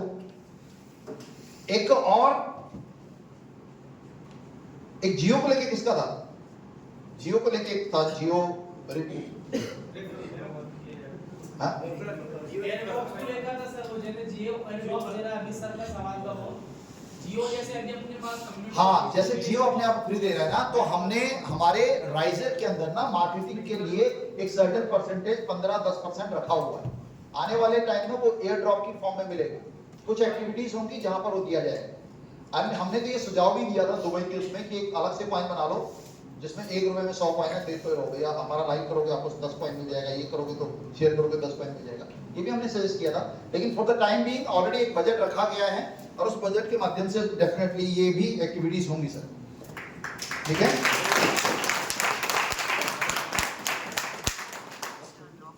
एक सर थे जिन्होंने कहा था कि मैंने एटीसी में काम किया, धोखा खाया। तो मैं आपको बताता हूँ, अगेन मेरा उस सवाल का जवाब ऑलरेडी मिल चुका होगा उनको। और वो ये था कि एटीसी एक कॉइन था जो मे बी बीएससी पे या फिर एटीसी पे वजीरेक्स नहीं वो ब्लॉकचेन टोकन, हाँ वो टोकन भी नहीं था, वो वॉलेट था। कौन थे वो सर? कौन थे? आप थे ना वो सर? वो वॉलेट था, वो टोकन भी नहीं था। वो बोल रहे थे हम इसको लेके आएंगे। अब वॉलेट का मतलब ये है कि आपने अपने सॉफ्टवेयर के अंदर कुछ इंटरनल बना दिया और उसी को बेच खरीद फरोख्त कर रहे हैं। या जवेरिया जी थे ना, जवेरिया जी, वो मेरा एक दोस्त है,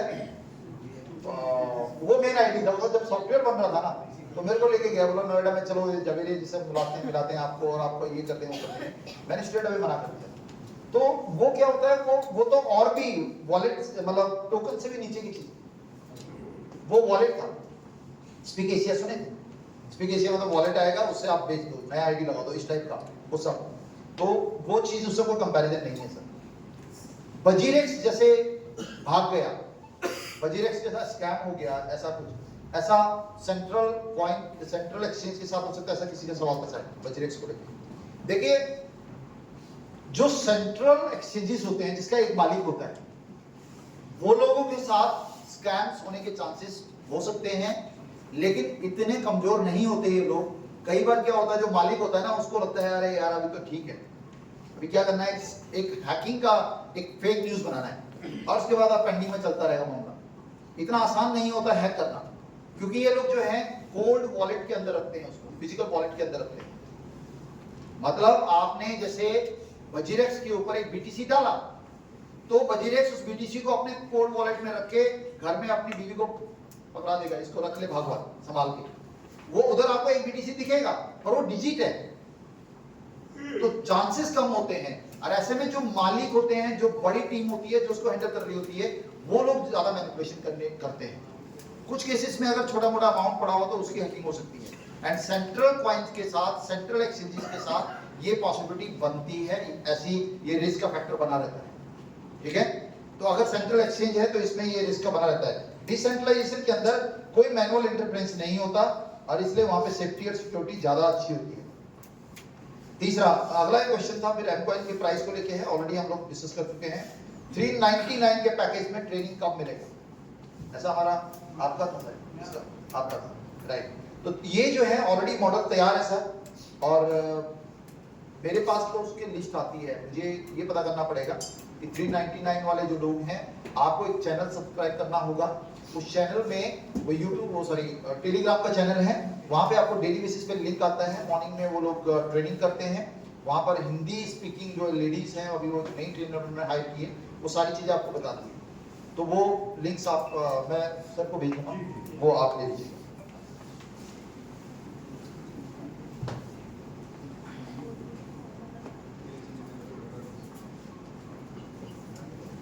मैं अपनी राइटिंग, आपने जोक सुना है, बोला हमें पढ़ना आता है, बोला नहीं लिखना आता है, पढ़ना नहीं आता। लिखना आता है, पढ़ना नहीं आता। बोला लिखना आता है, पढ़ना नहीं, ऐसे कैसे? बोला हम लिख तो लेते हैं, खुद ही पढ़ नहीं पाते कि लिखा क्या है। तो यही कहानी मेरे साथ है, मैंने लिखा तो है कुछ, मैंने कुछ लिखा तो है, बट वो मेरे को समझ नहीं आ रहा। खैर मैं नेक्स्ट उस पे जा रहा हूँ अभी। बिगिनर्स इनकम कैसे बन सकती है? बिगिनर्स की इनकम के लिए क्या मतलब हम आज ही जुड़े हैं, और हम किस तरीके से एक उम्दा इनकम की तरफ जा सकते हैं, उसके ऊपर मैं बात करूंगा। तो ये मेरे हिसाब से ये थोड़ा डिटेल का सब्जेक्ट है, तो कल मैं इस पे बात करने वाला हूँ। एम कार्ड में एम कॉइन का प्राइस किस रेट पे जाएगा? तो जो आज का रेट है उसी रेट पे जाएगा। बीच में एक मीडिएटर कंपनी होती है जो उसको खरीदती है, और फिर वही कंपनी फिर कहीं और जाके बेचेगी उसको। तो जो आज का प्राइस है उसी बेसिस पे आप उसको कम कर सकते हैं, ठीक है? प्राइस बढ़ेगा तो आपका डेफिनेटली ज्यादा यूरो आएगा, प्राइस कम होगा तो कम यूरो आएगा, ठीक है? क्या ट्रेडबिट का डिसेंट्रलाइजेशन कब आ रहा है, या फिर उसका एप्लीकेशन कब आ रहा है? एप्लीकेशन नहीं आएगा सर, पहले एप्लीकेशन लाने की सोच रहे थे, तो प्रोपो ट्रेडबिट को डेक्स पे लेके जा रहे हैं, डिसेंट्रलाइजेशन एक्सचेंज के ऊपर जा रहे हैं, क्योंकि आज की डेट में सेंट्रलाइज एक्सचेंज के बहुत सारे लिमिटेशंस हैं। तो आने वाले टाइम में आपको डेक्स ही मिलने वाला है। एक सवाल था किसी का कि क्या मैनेजमेंट डिसाइड करती है प्राइस को? आंसर मिल गया, मैनेजमेंट डिसाइड नहीं करेगी। मैनेजमेंट जैसे आप डिसाइड करते हैं, अगर आप डिसाइड करते हैं मैनेजमेंट डिसाइड, मैनेजमेंट एक बायर के तौर पे आ सकती है। जब कोई खरीद नहीं रहा तो मैनेजमेंट खरीदेगी, लेकिन मैनेजमेंट के पास भी अपनी एक लिमिटेशन है, वो सबका नहीं खरीदेगी। वो एक पॉइंट पे खरीद सकती है, बायर के तौर पे आ सकती है, लेकिन वो डिसाइड नहीं करती है, क्योंकि एक एक्सचेंज नहीं है। जी सर, एक बार वो देना सर।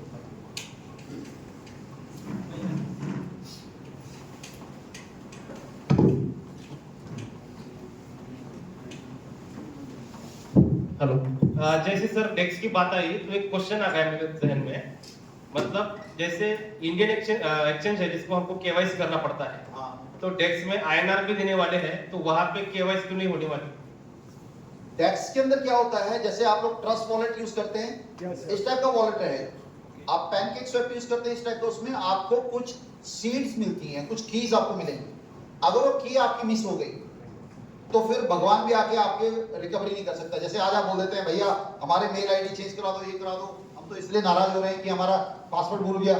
उसमें अगर आपके सीड गायब हो गए तो कोई भी आपको जो है वो रिकवर करा के नहीं दे सकता। तो क्रिप्टो के अंदर पैसा कमाना अलग चीज है, पैसे को बचाना अलग चीज है। तो अगर आप नॉलेज नहीं रखते हैं तो आपका पैसा कोई और एंजॉय करे, कोई भी एंजॉय नहीं करेगा। इनफैक्ट आज मैं उसमें देख रहा था 3.7 मिलियन बिटकॉइन, 3.7 कितना होगा? 30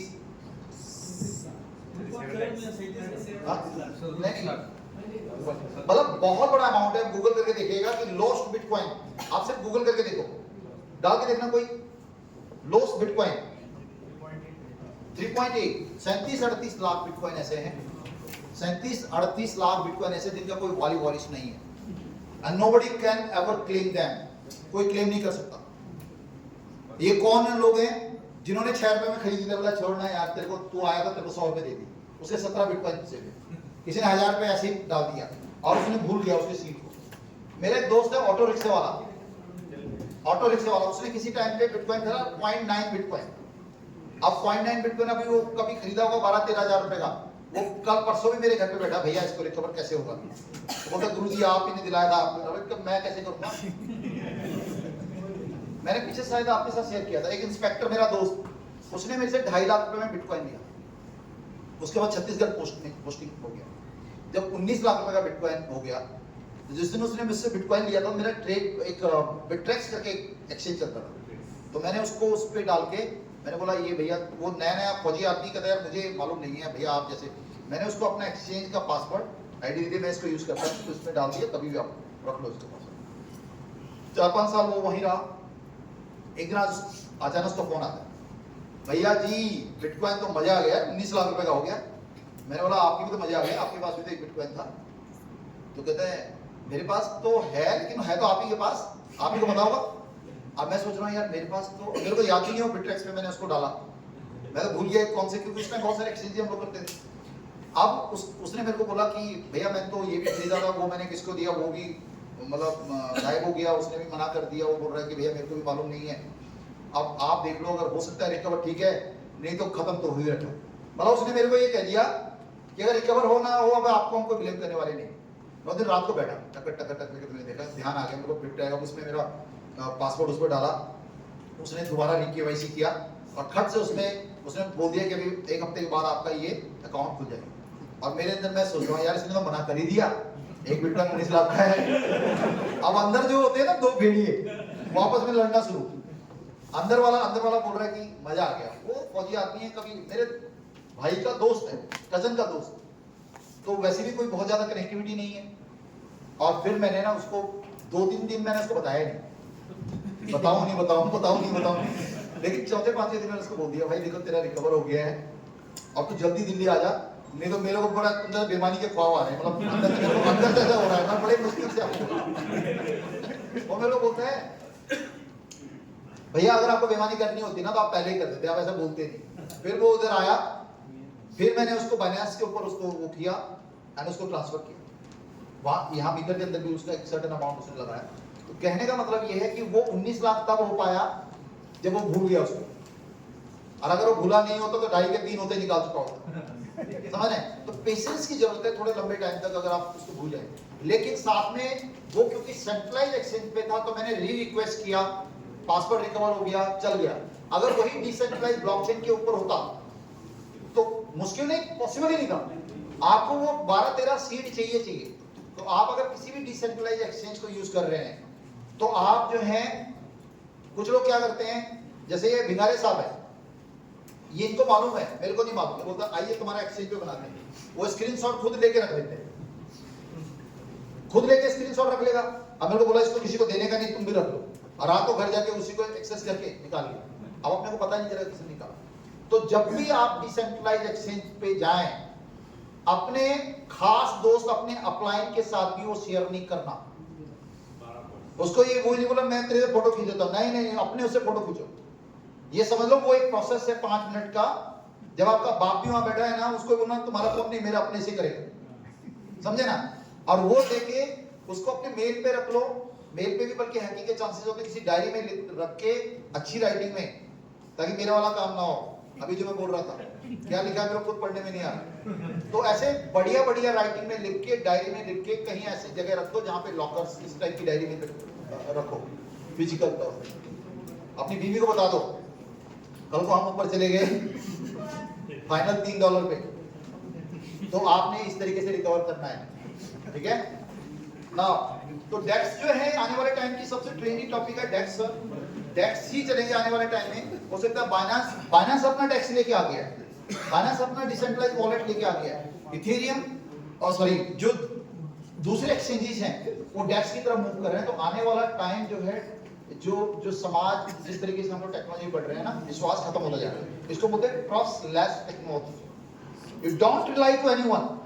अभी आपने बैंक में पैसा रखा हुआ 1 लाख रुपए, आप इधर बैठे हैं, उस पैसे के साथ कुछ गड़बड़ तो नहीं हो रहा, आपको क्या पता? बोलते हैं नहीं होगा, क्योंकि हमने उस पर ट्रस्ट करते हैं, उसके ऊपर हमें विश्वास है। अभी जो आने वाली technology that is called trustless technology, you need not to rely, आपको विश्वास करने की जरूरत नहीं है। आपके पास वो कोड रहेगा, इवन जिसने उसको बनाया वो भी उसके अंदर नहीं जा सकता आपके अलावा, लेकिन ये कोड जिसके पास चलेगी। एक हमारा दोस्त वो क्या करता है, उसको नया शॉप लाइव होने का, सुन रहे हैं आप, लाइव होने का शॉप, तो लाइव हो गया।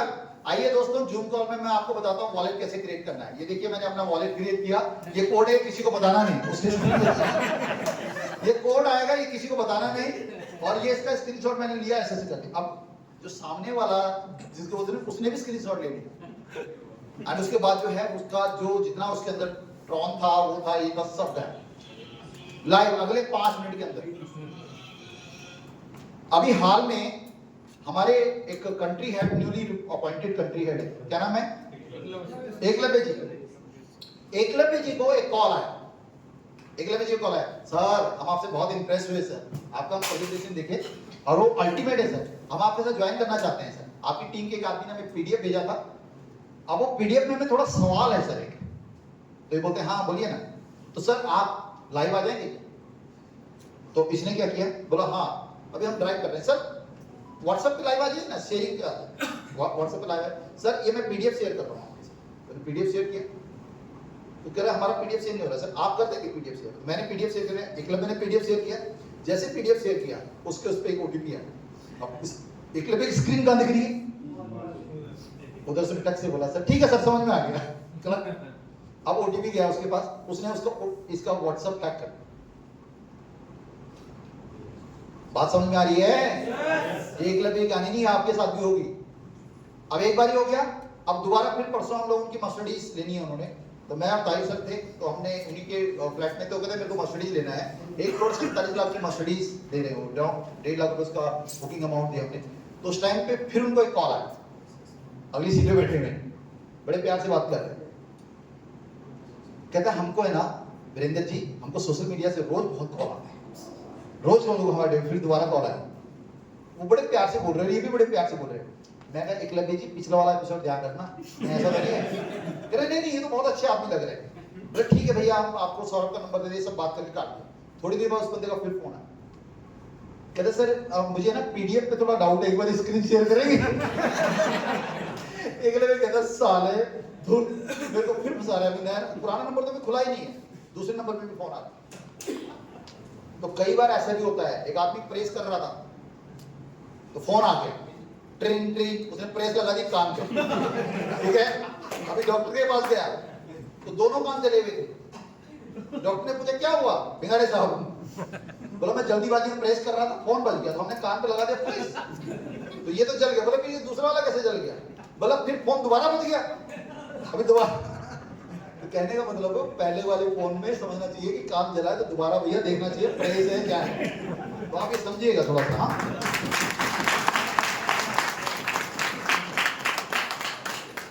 तो डेक्स जो है आने वाले टाइम का ट्रेंड है। आने वाले टाइम में बाइनेंस भी धीरे धीरे अपने आप को स्विच कर जाएगा डेक्स के ऊपर, वो अपना डिसेंट्रलाइज एक्सचेंज ऑलरेडी वॉलेट ला चुका है, क्योंकि आने वाले टाइम में ट्रस्टलेस इकोनॉमी डेवलप हो रही है। आपको किसी के ऊपर ट्रस्ट करने की जरूरत नहीं है, अपने बाप के ऊपर भी ट्रस्ट करने की जरूरत नहीं है, क्योंकि धोखा भी तो अपने वाले ही देते हैं ना। धोखा कौन देगा? जिसपे आपने विश्वास किया होगा, अदरवाइज बाहर वाले लोगों को क्या कंसर्न है। तो ये जो आपके कॉइन को चुराएगा ना, वो आपका अपलाइन होगा या डाउनलाइन होगा। एंड बाय द वे मेरी एक किताब आ रही है, उस किताब के अंदर ना मैंने बहुत प्रैक्टिकल, मतलब बेसिक कुछ नहीं, it is about network marketing beyond basic, किताब का टाइटल है। अभी इंग्लिश में उसको लेके आ रहे हैं, मार्च में रिलीज हो जाएगी। उस किताब के अंदर मैंने ऐसे आपको अपलाइनों की क्वालिटी बता रखी है। एक होता है भूत अपलाइन, घोस्ट अपलाइन, वो दिखता ही नहीं, किधर ही नहीं दिखेगा, वो घोस्ट है। आपको कैटेगराइज करना है कौन सा अपलाइन। एक होता है ड्रैकुला अपलाइन, वो खून ही पीता रहता है ना। तो वो किताब आप लोगों तक पहुंच जाएगी आने वाले टाइम में। तो वापिस आते हैं मुद्दे पे। तो दोस्तों मैं सिर्फ आपको ये बोल रहा हूँ कि आपकी नॉलेज ही आपको सुरक्षित करेगी आने वाले टाइम में। और अगर आप नॉलेजेबल नहीं है तो आपका पैसा कमाना और नहीं कमाना बराबर है। तो ट्रेडबिट भी मे बी हो सकता है डेक्स के आने के बाद ट्रेडबिट को क्लोज ही कर दिया जाए। ये मैं ऑफिशियली नहीं बोल रहा हूँ, बट ऐसी पॉसिबिलिटी है। जो आपका अमाउंट उसमें पड़ा हुआ है ऑब्वियसली डेक्स में शिफ्ट हो जाएगा। सर मेटावर्स में सिर्फ मॉल रहेंगे, सारी दुकानें भी रहेंगी? सारी दुकान भी रहेंगी। उनकी केस कैसे रहेगी? प्लॉट लो, आपने प्लॉट किया, देखिए इस बात को आप समझिए। आप जैसे वेबसाइट बनाते हैं, मुझे नहीं पता कितने लोगों को नॉलेज है, आपको एक डोमेन खरीदना पड़ता है। जैसे मान लीजिए मुझे अपना वेबसाइट बनाना था www.virendrsajwan.com, मैंने डोमेन खरीदा। अब ये डोमेन खरीदा मैंने, फिर मुझे वेब स्पेस लेना पड़ेगा, फिर मुझे एक डिजाइनर हायर करना पड़ेगा, वो डिजाइनर मेरे अनुरूप उसको बना देगा। फिर मैं आपको बोलूंगा सर ये मेरा कार्ड है, इसमें मेरा वेबसाइट है, आप जाकर उसको विजिट करिए। ऐसे इसमें क्या करना पड़ेगा, आपको स्पेस लेना पड़ेगा। उस स्पेस को एक डिजाइन को देना, डिजाइनर को देना पड़ेगा, वो आपके अनुरूप बनाएगा। कि जैसे एक आदमी आएगा चश्मा लगा के उसके अंदर, तो जैसे अगर मैं इस हॉल के अंदर बैठे हुए, सेम हॉल है, आपको कुछ और दिख रहा है, मुझे कुछ और दिख रहा है, क्योंकि आपका डायरेक्शन उधर से इधर है, मेरा डायरेक्शन इधर से उधर है। अब जैसे मैंने इधर देखा तो इधर ये दरवाजा दिखेगा। तो आपको कैसा डायमेंशन चाहिए वो आप डिसाइड करेगा आपका डिजाइनर, आप उस पर खर्च करेंगे। जिन्होंने पहले उसमें लिया है, जैसे आप लोगों ने प्लॉट लिया है, आपको आपका बिला जो है तैयार करके दे रही है गवर्नमेंट, मतलब ये हमारी कंपनी है, वो इनिशियली कुछ शुरुआत के लोगों को बिला तैयार करके देगी। तो वहां पर आप क्या करेंगे, आपको मीटिंग करनी है, मतलब आपको खाली पड़ा बिला, लेकिन आपका कोड है वो, तो आप क्या बोलेंगे, आ जाओ मेरे कोर्ट पे, उस कोर्ट पे एंटर करेगा व्यक्ति और आप वहां बैठ के उससे बातचीत करेंगे, लेकिन इनिशियल फीस उसके लिए पे करनी। नाउ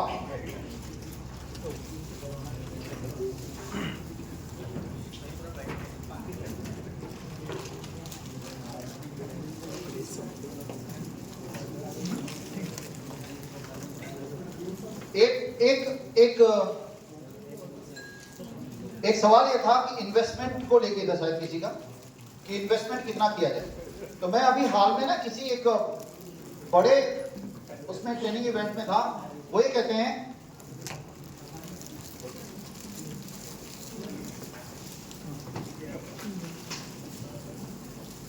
ये देखो, एक सवाल है कि हमें कितना इन्वेस्टमेंट करना चाहिए। उसका एक सीधा सीधा फॉर्मूला क्या है, आपकी एज कितनी है, हाँ 25 साल, और आपका, आप इस 25 को 100 में से माइनस कर दो, 75% पैसा, आपकी सारी जरूरतों को निकाल दो, सारे खर्चे कर लो, उसके बाद जो पैसा एक मुश्त आपके पास बचता है उसमें से आपकी एज को माइनस कर दो, समझे। 100 में से अपनी एज को माइनस करो, जो चीज निकल के आती है, मान लीजिए इसके केस में 75% आया, 75% आपकी इनकम का इन्वेस्टमेंट होना चाहिए, जो बेसिक खर्चों को निकलने के बाद आपके पास बचा होगा। सीधा फॉर्मूला है, और ये बहुत ही रिसर्च के बाद निकला हुआ एक नुस्खा है कि आपकी एज, घरेलू खर्चे निकाल दो, बेसिक खर्चे निकाल दो, अब आपके पास कितना पैसा बचा, जितना पैसा बचा अपने 100 में से अपनी एज को माइनस करो, उसका 75 पैसा आपका, क्योंकि 25 का एज है तो 75% बचे हुए पैसे को आपको इन्वेस्टमेंट करना चाहिए, 25 पैसा अपने पास रखना चाहिए, और बाकी खर्च, ठीक है। एज माइनस आपका अमाउंट, एज 100 माइनस आपका एज, जो अमाउंट निकल के आता है वो आपका इन्वेस्टमेंट का अमाउंट होना चाहिए।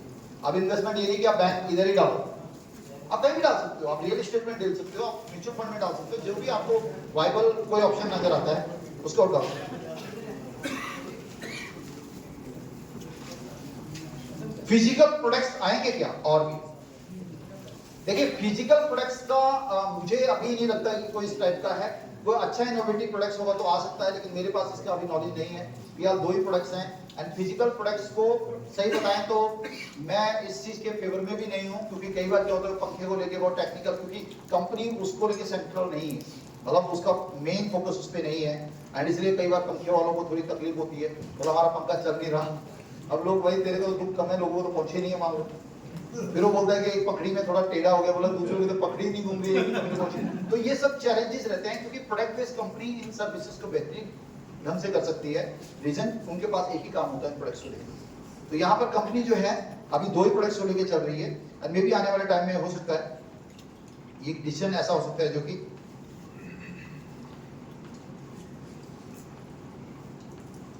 एक सवाल ये था कि एनएफटी के, किसका सवाल था, एनएफटी प्रोबो हलाला और हराम और हलाल को लेकर हम लोग बात कर चुके हैं। प्लेटफॉर्म के बारे में तो हाँ जी, एनएफटी प्लेटफॉर्म, एनएफटी प्लेटफॉर्म क्या सवाल था एग्जैक्टली सर क्वेश्चन ये था कि एनएफटी प्लेटफॉर्म के बारे में कुछ मतलब 2025 का जो सर्टेन अनाउंसमेंट किए थे, रोड मैप जो बताए थे, उसके अंदर एनएफटी प्लेटफॉर्म का कहीं तस्करा नहीं आया।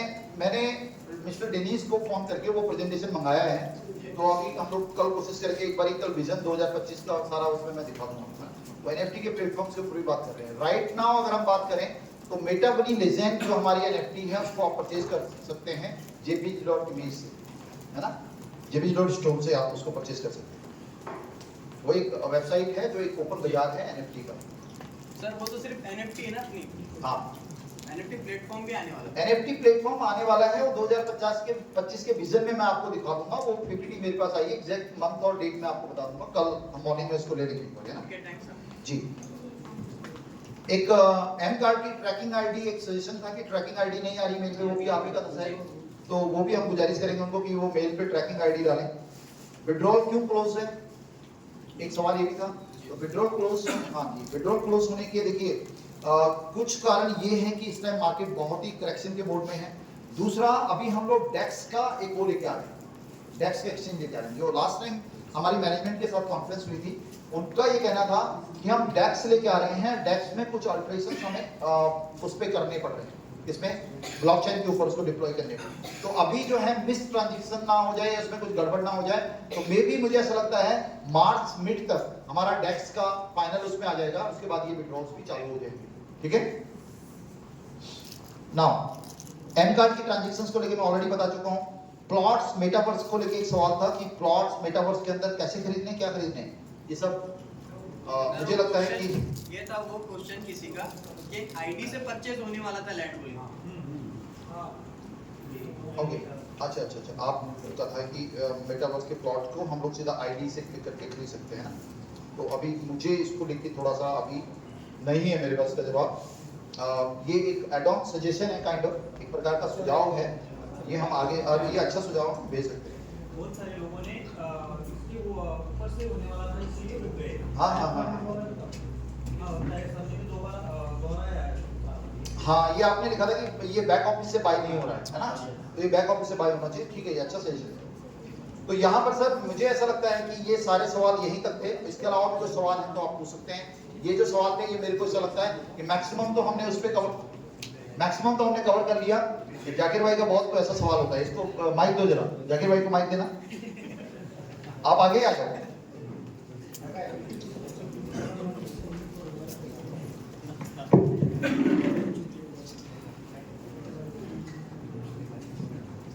सर अभी विड्रॉल बंद है और प्राइस जो है तो 18 सेंट पर आ गया, ठीक है। लास्ट टाइम ये हुआ था नवंबर में, विड्रॉल वहाँ पर जैसे ओपन हुआ था $3 प्राइस आने के बाद विड्रॉल ओपन हुआ और प्राइस जो तो करेक्शन करते 70 सेंट तक आ गया था, ठीक है। अभी फिर विड्रॉल बंद है और प्राइस जो है तो 18 सेंट पर चल रहा है। अब बंद होकर तकरीबन 2 महीने के आसपास टाइम हो रहा है शायद, और अभी और 1.5 महीना या 1 महीना और लगने वाला है।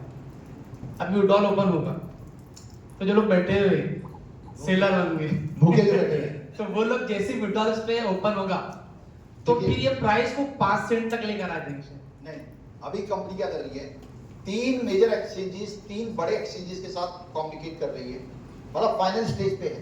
एंड विड्रॉल रोकने के 2 कारण उन्होंने हमें बताए। पहला कारण ये है कि हम डेक्स को इंटीग्रेट कर रहे हैं, दूसरा कारण ये है कि बाय द टाइम जब हम लोग एक्सचेंज पे लेके आएंगे, उस पे लेके आएंगे, मतलब उन एक्सचेंज पे लेके आएंगे, तो उनकी कम्युनिटी का भी सहयोग हमें मिलने वाला है। कि अगर कोई बड़ा एक्सचेंज है, आज अगर बाइनेंस पे कोई चीज आती है ना, तो हमारे दिमाग में एक चीज होती है, बाइनेंस पे तो ठीक ही होगा, चाहे वो बेशक स्कैम निकल जाए बाद में। तो बाइनेंस अगर कोई इस टाइप के बड़े एक्सचेंजेस पे आता है तो एक बैकअप वैसे ही मिलने वाला।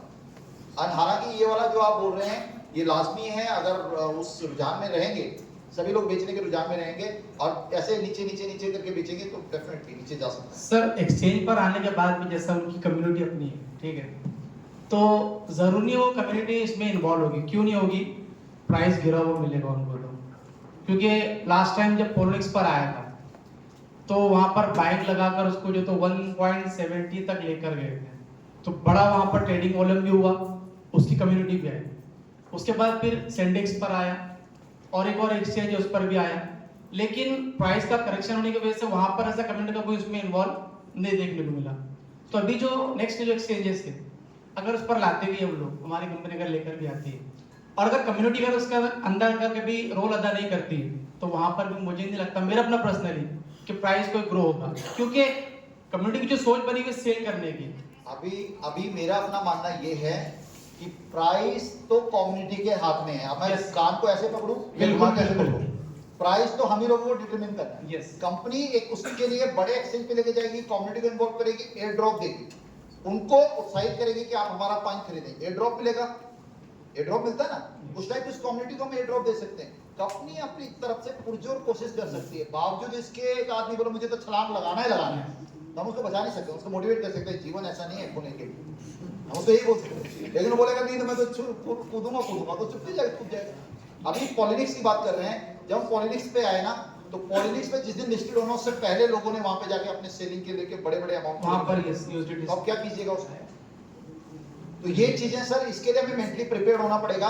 प्राइस डिप भी कर सकता है, लेकिन एक बात तो समझिएगा, कंपनी फंडामेंटली ओके है तो देख सभी प्राइस ऊपर भी जाएगा, ठीक है ना? और कोई सवाल है? फिर हम लोग कितने बजे?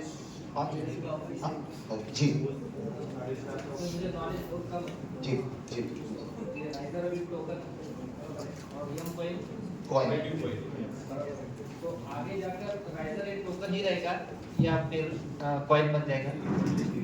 हाँ चलिए देखिए होता क्या है मैं आपको बताता हूँ, आप समझिएगा। मैंने आपको बताया कि एक जैसे ब्लॉकचेन बनता ना सर, ये ब्लॉकचेन बना, इसका नाम है M20 ब्लॉकचेन बना। ये ब्लॉकचेन पे एक जो पहला टोकन बनेगा वो उसका नेटिव टोकन कहलाएगा। जैसे मान लीजिए मैंने अभी क्या किया, ये मेरा घर है, ये मैंने 100 गज का प्लॉट लिया, 1 2 3 4 5 माला बना, मैं वीरेंद्र ऑनर है इसका, मैं इधर रहता हूं नीचे, एक जैसा पूरा फ्लैट बना हुआ है। दूसरे मैंने आपको दे दिया, क्या नाम है आपका? सुनील सर को दे दिया। तो सुनील सर सेम फैसिलिटी को एंजॉय कर रहे हैं, लेकिन ये किराएदार है, ये मकान मालिक, समझ गए? अब उसके बाद मैंने गणेश बाबू को दे दिया, ये भी किराएदार, मैंने किसी और को दे दिया, ये भी किराएदार। लेकिन एक मेरा बेटा है, उसने बोला पापा अभी मेरा स्टडी पूरा हो गया, मेरे को ऊपर इधर ऑफिस बनाने का है, मैंने उसको भी एक कमरा दे दिया, ये वाला। ये सारे किराएदार हैं, मैं मकान मालिक हूं और ये भी किराएदार है, लेकिन चूंकि इसका संबंध मेरे से, मेरा बेटा है ना, तो इससे मैं रेंट नहीं ले रहा हूं कायदे से, और इसकी ऑनरशिप इक्वल है क्योंकि दोनों की ऑनर एक ही है। तो ये रहेगा हमेशा टोकन। किसी भी ब्लॉकचेन पे एक पहला टोकन डिप्लॉय होने के बाद, नेटिव टोकन होने के बाद, बाकी जितने भी कॉइन डिप्लॉय होते हैं वो जिंदगी भर टोकन ही रहते हैं। लेकिन यहाँ पर चूंकि ये ब्लॉकचेन हमारी खुद की है और हमारा खुद का टोकन है, वो प्रोजेक्ट भी हमारे इस पे डिप्लॉयड है, तो यहाँ पर वही बात है कि आपका बेटा आपके कमरे में रहता है, तो वो ऑलमोस्ट मकान मालिक ही है, समझ? उसके बाद जो राइट है वो डिफरेंट है किराएदार के जी। और कोई सवाल सर?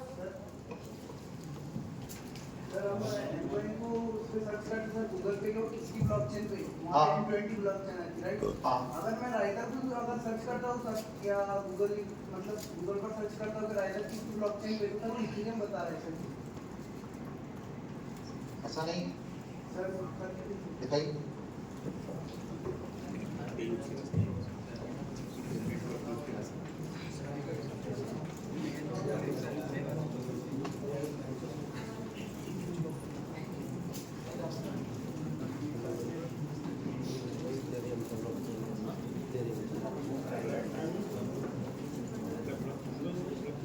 और कोई इस बीच में?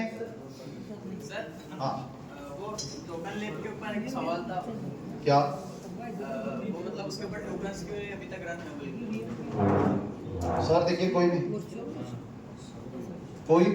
भी बाहर का टोकन आने में, अभी थोड़ी देर पहले मैंने उसका जवाब दिया था कि उसके लिए हमें अपने आप को प्रूव करना पड़ेगा। 4 साल का टेन्योर अभी छोटा टेन्योर है, जब तक एमकॉइन और राइजर हिट नहीं हो जाता, जब तक हमारे पास कोई हिस्टोरिकल डेटा नहीं होगा कि ये हिट कॉइन इस ब्लॉकचेन पे लिस्टेड है, तब लोगों को पता चलेगा। आज हमारी ब्लॉकचेन्स को लेके लोगों को अवेयरनेस नहीं है। आज हम लोग एक टोकन 2049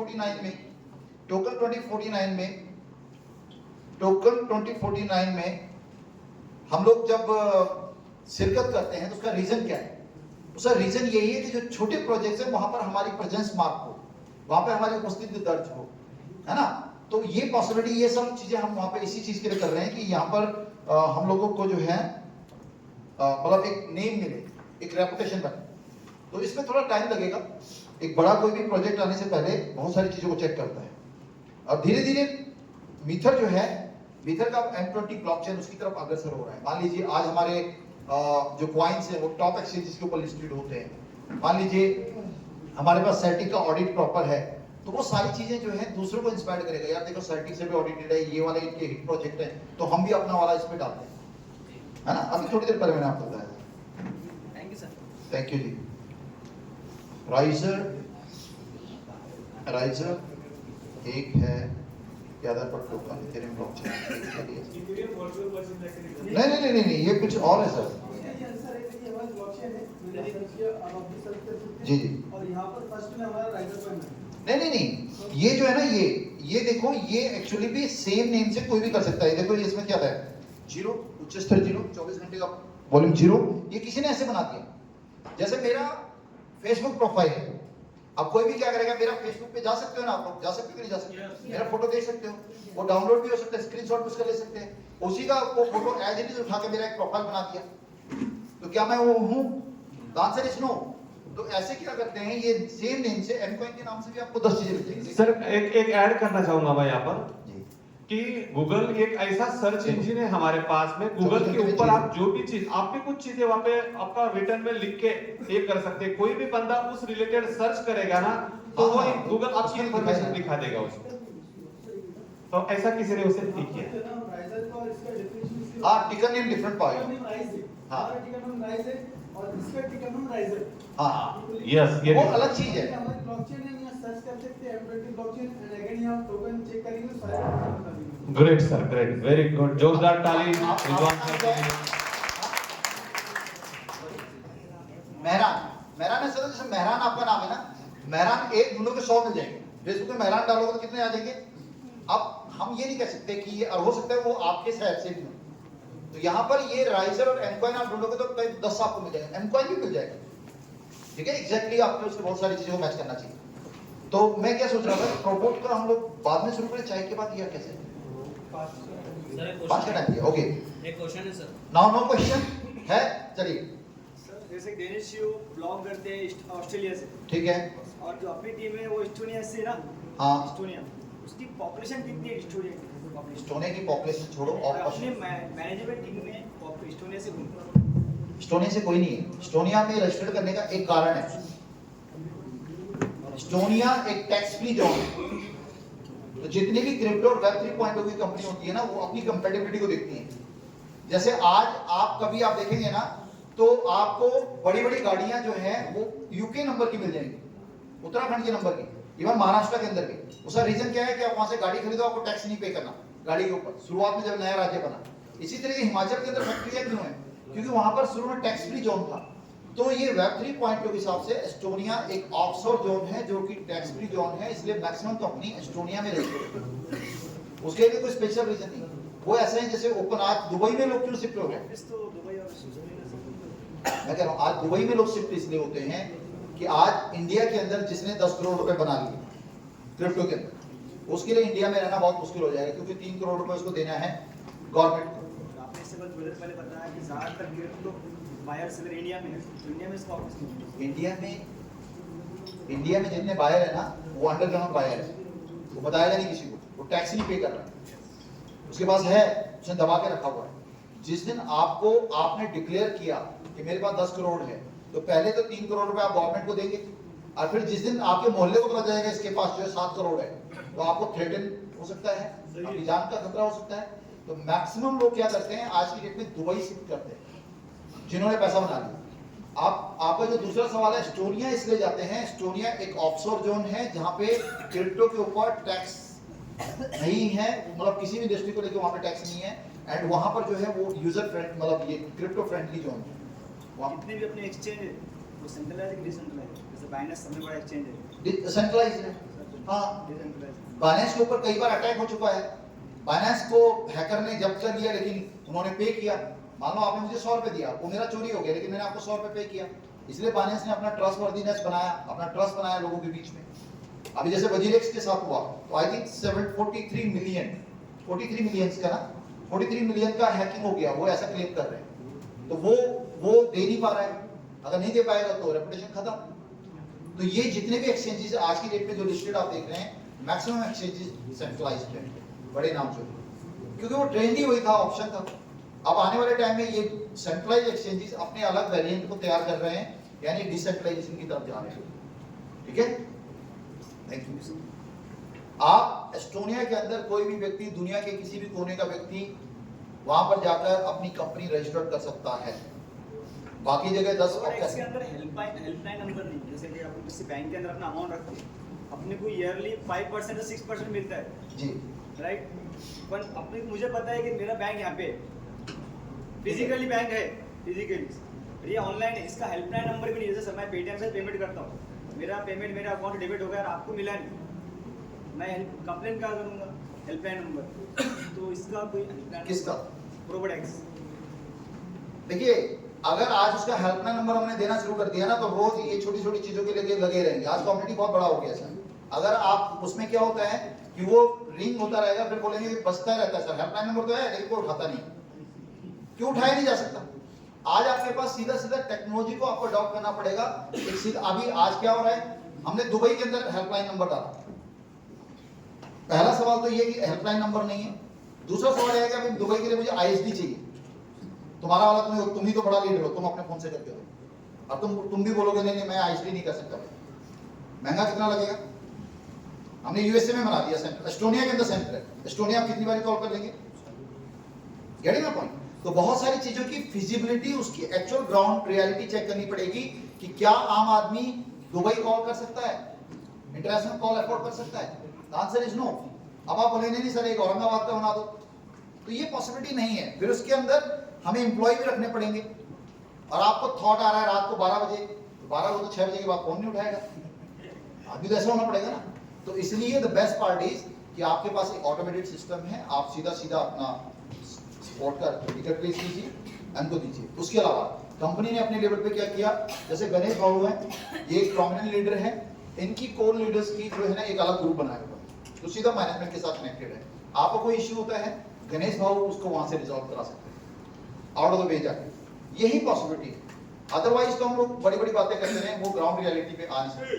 ठीक है। दूसरा दूसरा दूसरा ऑफिस वगैरह क्यों नहीं है? सर आप नब्ज को पकड़ो। आने वाले टाइम में ट्रस्टलेसनेस बेस्ड इंडस्ट्री हो रही है। ट्रस्टलेस का मतलब है कोई बीच में रहेगा ही नहीं।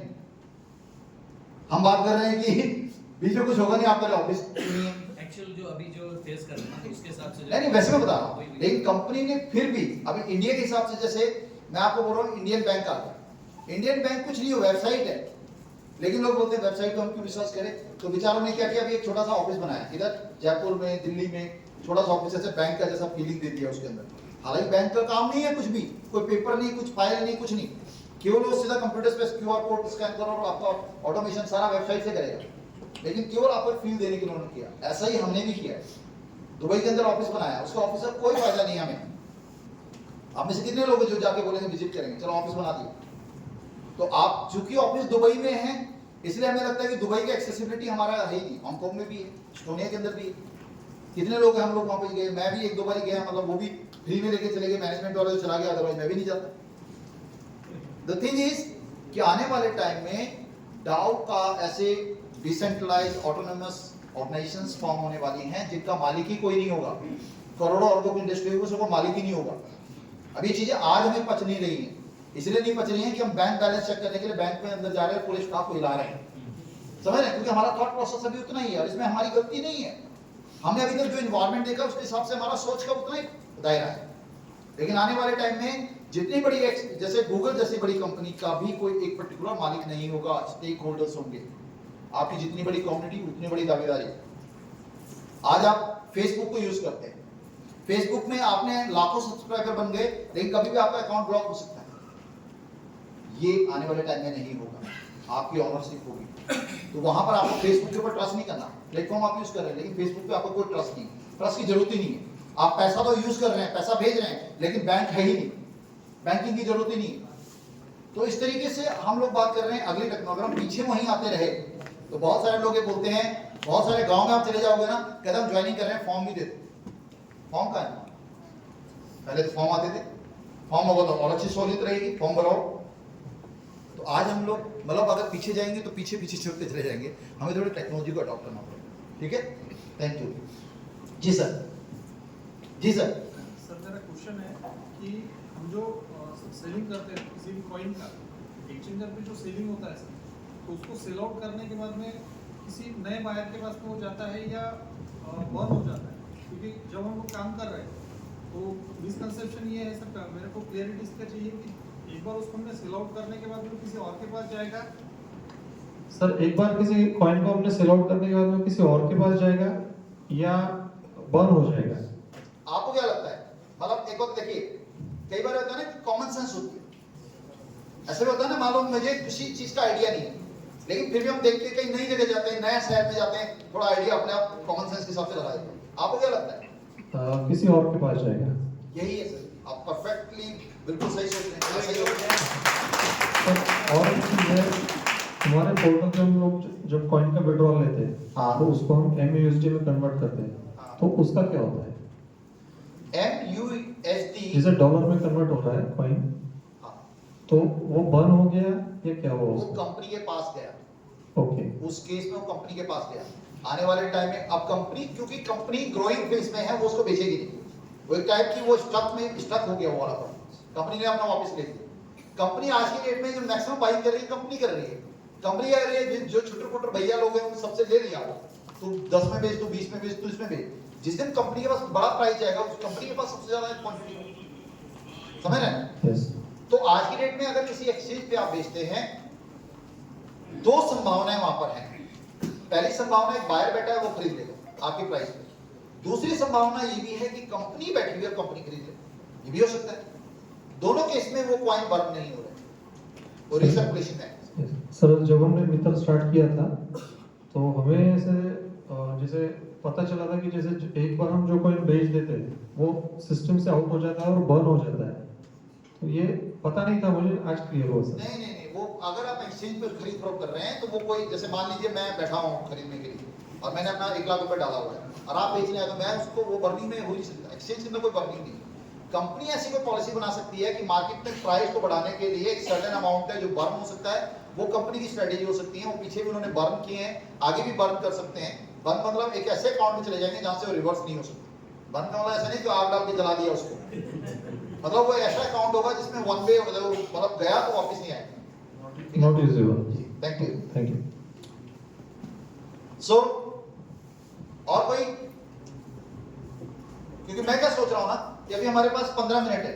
अभी प्रोपोर्ट का टॉपिक से नया स्लाइड चालू करने से अच्छा ही है कि हम इसी में शो कवर कर लें। क्या रहता है? 5-7 मिनट लगा, तो वही बोल रहा हूँ। और कुछ कोई सवाल है तो बताइए। पर ऐसा जरूरी नहीं है, एक बार हम लोग मीटिंग में चले गए तो उसमें मीटिंग में होना था, कोई चैलेंजेस है, कोई डिस्कशन, कोई प्रॉब्लम है, जैसे टेबल पे पूछ रहा है कोई प्रॉब्लम है क्या तेरे को? बोला नहीं कोई प्रॉब्लम नहीं है। बोला, फिर दूसरे बोला तुमको कोई प्रॉब्लम है क्या? बोला कोई प्रॉब्लम नहीं है। फिर बोलता सर अपने को 5 मिनट टाइम दो, अभी तो कोई प्रॉब्लम है, मैं ढूंढता है कोई प्रॉब्लम। ऐसा भी नहीं है, अगर एग्जैक्टली कोई सवाल है तो आप पूछ सकते। अदरवाइज मैं पूछता हूँ, ठीक है? यस, मैं पूछता हूँ, मेरे भी कुछ सवाल है। पीछे से नहीं, तुम्हारे से स्टार्ट करेंगे, ये बहुत सियाना है। जी सर, माइक चाहिए।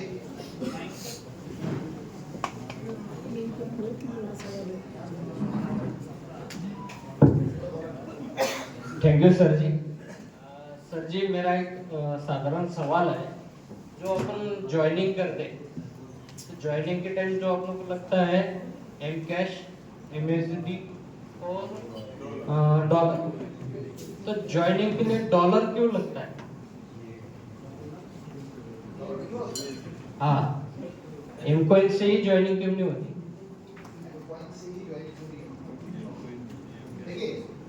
यूएसडीटी को रखने का एक मेन जो वो है, उसमें क्या होता है कि एम कॉइन आपके पास ऑलरेडी है, MUSD भी आपके पास ऑलरेडी है।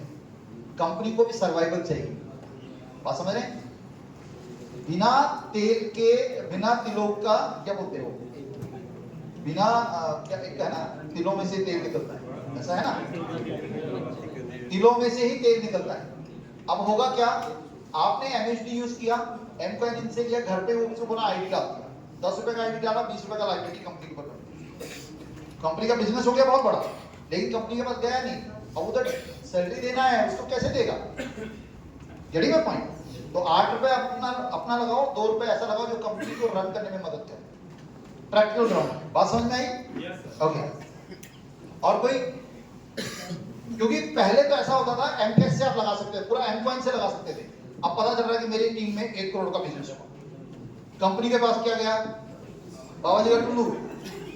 अब डेली सीईओ बोल रहा है इतना बड़ा volume, wow great company, where is the money? No money. और अंग्रेज सरप्राइज हो रहा है, इतना बड़ा धंधा हो रहा है, पैसा आ ही नहीं रहा। अब पैसा नहीं आएगा तुमको पे कैसे करोगे? तो there required a certain amount of money जो कंपनी की रनिंग कॉस्ट को मैकअप कर सके, और ये आपको अंडरस्टैंड करना पड़ेगा। इसमें आपको भला लगे बुरा लगे, एक कंपनी तब सर्वाइव कर पाएगी जब वो टाइमली अपनी चीजों को पे करेगी, एंड बाहर वो चीजें यूएसडीटी में ही पे होती है, ठीक है? राइट। वो एक अमाउंट है जो कंपनी में जाता है। Yes sir. और जी आप भी बोलना चाहेंगे? हाँ, जस्ट टी ब्रेक के पहले जैसे हमारे पास में 15 मिनट है और इम्पोर्टेंट अहम टॉपिक को हम छेड़ने जा रहे हैं सर, तो उससे पहले तो हम आपको धन्यवाद करते हैं sir, thank you so much. जबरदस्त सेशन करने के बाद और जब सारी चीजें हुई है। अब दोस्तों यही वो मौका है, यही वो टाइम है, एक जबरदस्त पर्सनालिटी को आने वाले 5 से 10 मिनट हम सुनने जा रहे हैं। पूरा हिंदुस्तान जिनके स्पीच के वेटिंग पे रहते हैं, उनका लाइव आने का खाली वेटिंग चलता है। ऐसे ग्रेट शख्सियत जिन्हें हम लीगल डॉन कहते हैं, लीगल डॉन और लीगल एडवाइजर ऑफ द मीथर IPS, mister advocate Sohail Siddiqui sir, please come on the dais. और सर जो स्टैंडिंग ऑडिशन में हम उनको बुलाते हैं सर, जो हौसला, जो हिम्मत, जो उनके शब्दों में धार है, जो प्रेरणा हमें मिलती है, उसके बलबूते पे हम महाराष्ट्र टीम, महाराष्ट्र में एक अद्भुत संगठन बना पाए हैं। ऐसी शख्सियत का वेलकम कैसा होना चाहिए? तो सर ये 15 मिनट आपके नाम।